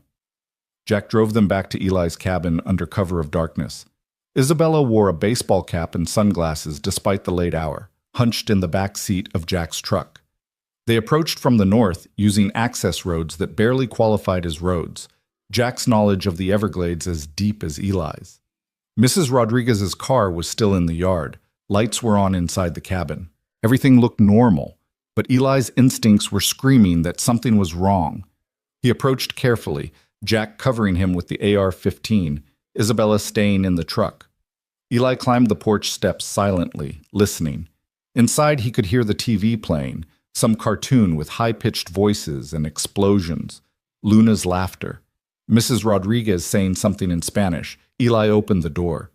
Luna looked up from the couch, her face breaking into a huge smile. "Daddy, you're home!" She ran to him, and Eli caught her up in a hug that was probably too tight, too desperate, but he couldn't help it. She was safe. She was here. Nothing had happened. "Hey, baby girl, miss me?" "So much. Mrs. Rodriguez makes terrible grilled cheese, not like yours." "Hey," Mrs. Rodriguez protested from the kitchen, but she was smiling. "Your father spoils you." Eli set Luna down and gestured for Mrs. Rodriguez to come to the porch. Outside, where Luna couldn't hear, he said quietly, "I need you to take her tonight. To your sister's place in Naples. Pack a bag, tell her it's a surprise trip, but get her out of here. Please." Mrs. Rodriguez's smile faded. "Eli, what's going on?" "I can't explain, but Luna's not safe here, not tonight." "Does this have to do with the woman? The one everyone's looking for?" Eli didn't answer, which was answer enough. Mrs. Rodriguez looked past him to where Jack and Isabella waited in the truck. Her expression hardened with understanding. "Okay, I'll take her, but Eli, you fix this. Whatever trouble you're in, you fix it. That little girl needs her father." "I will, I promise." They went back inside. Eli helped Luna pack a bag, spinning a story about a special trip with Mrs. Rodriguez to see the beach and visit her cousins. Luna was suspicious. She was too smart not to be, but the promise of the ocean and a break from school routine won her over. "Will you come visit?" Luna asked as Eli walked her to Mrs. Rodriguez's car. "Soon as I can. And Luna, I need you to be brave for me. Can you do that?" Luna nodded seriously. "Marines are brave. I'm a Marine's daughter, so I'm brave too." "That's right." Eli kissed her forehead, breathing in the smell of her shampoo, memorizing this moment. "I love you, baby girl, more than anything in the world." "Love you too, Daddy." He watched Mrs. Rodriguez's taillights disappear into the darkness, then turned to find Isabella standing on the porch. Jack had gone inside to give them privacy. "She's beautiful," Isabella said quietly. "You've done an amazing job with her." "I've done my best. Sometimes it doesn't feel like enough." "It is, believe me. She's smart and kind and brave. That doesn't happen by accident. That happens because she has a father who loves her and shows her every day what integrity looks like." Eli leaned against the porch railing, feeling the weight of the last few days settling on his shoulders. "I need to ask you something. When this is over, when Victor's in prison and you're back to running your company, what happens to kids like Luna?" "Really?" Isabella moved to stand beside him, looking out at the swamp. "I rebuild. I take EduTech back to its original mission. Every dollar that was stolen gets returned to the scholarship fund, plus interest. And I create a new program, the Luna Walker Scholarship, full ride for students from rural, low-income communities who want to study environmental science or marine biology, in perpetuity." Eli turned to look at her. "You don't have to do that." "Yes, I do. Because your daughter reminded me why any of this matters. Because she deserves her shot, and so do 1,000 other kids just like her." Isabella met his eyes. "And because you saved my life, Eli. Multiple times. I can never repay that, but I can make sure it meant something." "It already means something. It means $47 million goes where it was supposed to. That's enough." Not for me, it isn't. They stood in silence for a moment, two people who'd been strangers 5 days ago and now were bound together by violence and survival and something neither wanted to name. Finally, Eli cleared his throat. We should get some rest. Tomorrow's going to be intense. Eli, Isabella hesitated. Thank you for everything. I know I keep saying it, but I mean it. You didn't have to help me. You had every reason not to, but you did anyway. That's rare. You're rare. Or just stubborn. Maybe both. She smiled, and for the first time since he'd pulled her from the swamp, it reached her eyes. Good night, Eli. Good night, Isabella. The next morning broke clear and bright. Eli woke to his phone buzzing with a call from Agent Chen. Mr. Walker, we've analyzed the flash drive. Everything checks out. Bank records are authentic, emails are verified, the evidence is solid. We're moving forward with arrest warrants for Victor Hale and 3 EduTech board members.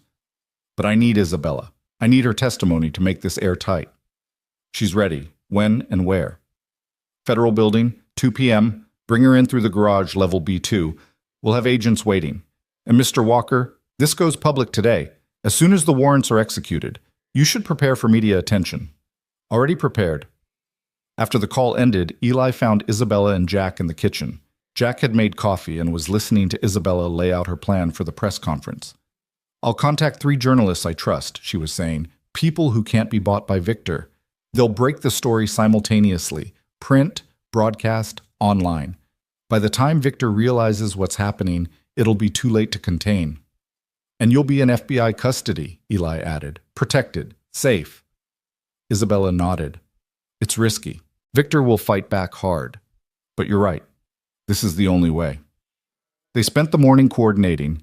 Isabella made calls from a burner phone Jack provided, reaching out to contacts in media and politics, building her support network. Eli cleaned his weapons and checked escape routes, old habits from Afghanistan that served him well in the Everglades. Jack mostly stayed quiet, but his presence was reassuring, a reminder that they weren't completely alone in this.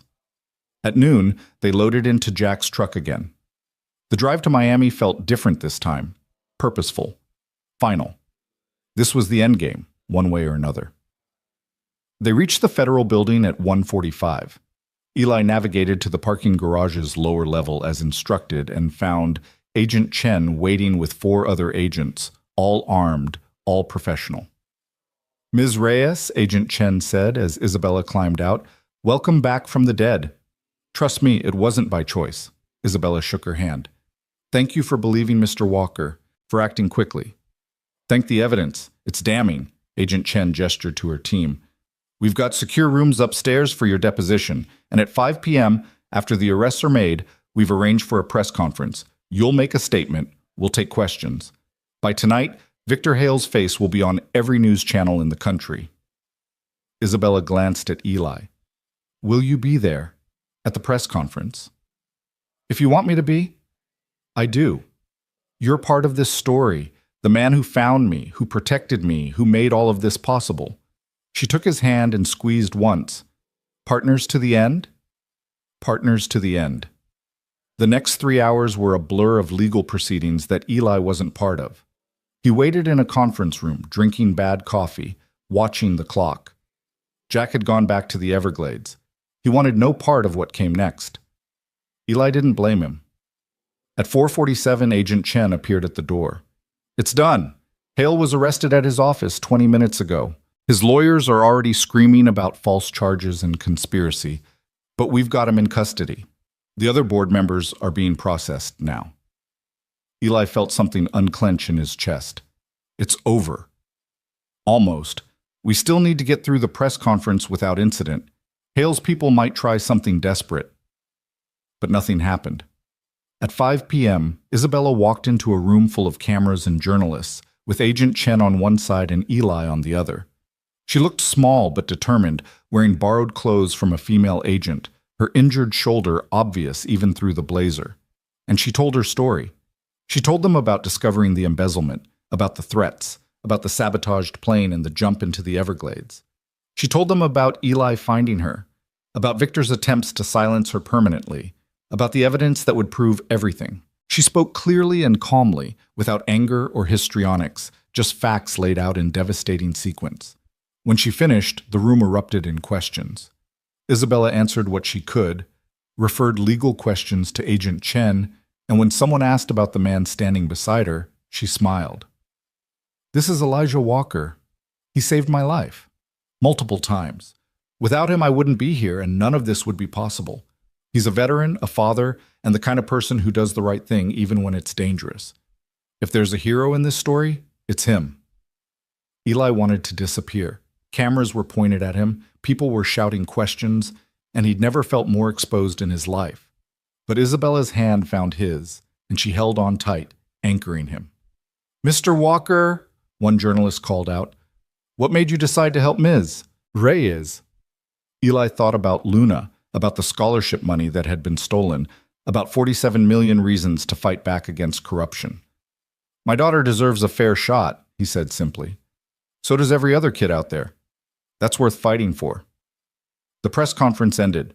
Federal agents escorted them out through a back entrance, avoiding the media circus. Isabella was going into protective custody until the trial. Procedure, Agent Chen explained. She'd be safe, comfortable, but unavailable. In the parking garage, Isabella turned to Eli one last time. "This is it, I guess. The part where I disappear back into my world, and you go back to yours. For now.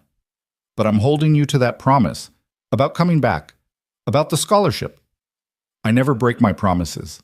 Isabella pulled him into a hug, carefully avoiding her injured shoulder. "Thank you, Eli Walker, for everything, for believing in something better. You too. Now go be a billionaire whistleblower. Change the world." "I'm going to try." Agents led her away. Eli watched until she disappeared into an elevator, then climbed into Jack's truck, which Jack had let him borrow for another day, and started the long drive home. His phone buzzed with a text from Mrs. Rodriguez. "We're seeing you on TV. Luna is so proud. When can we come home?" Eli smiled. "Tomorrow. Everything's safe now. Love you both." The Everglades looked different when he reached them that night. Still wild, still dangerous, still beautiful, but now they felt like home in a way they hadn't before. He'd fought for this place, for his daughter's future in it, for the right of kids everywhere to dream without corruption stealing their chances. Luna came home the next afternoon, bursting with questions about Isabella and the FBI, and why her daddy was famous now. Eli answered what he could, deflected what he couldn't, and mostly just held her close. The media attention was intense for about a week. Reporters calling, camera crews showing up at the cabin, offers for interviews and book deals that Eli turned down flat. But eventually, the story moved on. Victor Hale went to trial 3 months later, and the evidence from Isabella's flash drive buried him. $47 million recovered, 4 people sent to prison, EduTech Global's scholarship program rebuilt from the ground up. And on a warm day in November, 6 months after Eli had pulled a bleeding woman from a swamp, Isabella Reyes showed up at his dock in a rental boat. Luna saw her first, screaming with joy and running down from the cabin. Isabella caught her in a hug that was tighter and longer than any business executive should give to an 8-year-old kid she'd known for a few days. But they weren't strangers anymore. They were family. The kind you chose, rather than the kind you were born with. "I told you I'd come back," Isabella said, smiling through tears. "You kept your promise," Luna replied, "just like Daddy said you would." They spent the afternoon together, all 3 of them, plus Mrs. Rodriguez, who'd become a fixture in their lives. Isabella brought paperwork about the Luna Walker scholarship, explaining to a wide-eyed 8-year-old that she'd have her college education fully funded, plus summer programs and internships and opportunities that most kids only dreamed about. "But I have to earn it, right?" Luna asked seriously. "You're not just giving it to me?" "You'll earn it," Isabella assured her. "By working hard, by being kind, by becoming the marine biologist you're meant to be. That's the only requirement." After Luna went to bed that night, Eli and Isabella sat on the porch, watching the swamp settle into darkness. The easy silence between them spoke of shared trauma survived, of battles fought together, of understanding that didn't require words. "You could stay," Eli said quietly. "Not forever. Just when you need to remember why any of it matters, you could come back here." Isabella looked at him, and something in her expression made his heart beat faster. I'd like that. This place, you and Luna, you helped me remember who I wanted to be. Before the company got big, before the corruption, before everything went wrong. I don't want to lose that again. Then don't come back, as often as you need to. Deal. She held out her hand and Eli shook it, the gesture both formal and intimate. Partners, friends. Maybe, someday, something more. But for now, this was enough. Isabella left the next morning, but she kept her word. She came back once a month, then twice, bringing stories about EduTech's turnaround and the kids whose lives were changing because of recovered scholarship funds. She and Luna developed a mentorship relationship that transcended geography, video calls, and care packages, and shared excitement about marine biology discoveries. And slowly, carefully, Eli found himself opening up to the possibility that his story wasn't over, that maybe, after years of just surviving, he could start living again. With Luna, with the swamp, with a woman who'd crashed into his life and reminded him that some things were worth fighting for. 2 years later, on the day Luna received her acceptance letter to a prestigious marine biology summer program, Eli stood on his porch watching the sunset paint the Everglades in impossible colors. His daughter was inside, video calling Isabella to share the news, her excited chatter floating through the screens. He thought about that morning he'd found Isabella in the swamp, half dead and desperate. How he'd almost left her there, almost decided that her problems weren't his responsibility. How different everything would be if he'd made that choice. But he'd pulled her out, brought her home. And in saving her, he'd somehow saved himself too. Given his daughter a future beyond their small cabin. Proven that one person choosing to do the right thing could actually matter. Marines didn't give up. They fought for what was right, protected those who couldn't protect themselves, and never left anyone behind. He'd learned that in the Corps, but it had taken a billionaire in a ruined silk blouse to remind him that those principles applied to civilian life too. "Daddy," Luna called from inside. "Miss Isabella says she's coming down next weekend. Can we show her the new egret nesting site?" "Of course, baby girl. Whatever you want." Eli smiled, turned away from the sunset, and walked back into his home, where his daughter dreamed of saving whales, where a woman who'd lost everything had found herself again, where a single dad had learned that sometimes the people you save end up saving you right back. The swamp had taken so much from him over the years. His marriage, his peace, his certainty about the world. But it had also given him something irreplaceable. A family built not on blood or obligation, but on choice and sacrifice and stubborn refusal to let the bad guys win. And really, that was all anyone needed. A daughter to protect, a cause to fight for, and the knowledge that when you pulled someone from the darkness, you pulled yourself out too. The end came not with headlines or fanfare, but with an ordinary evening in an extraordinary place, where dreams took flight from the most unlikely foundations, and where a single dad and a lost CEO had both found their way home.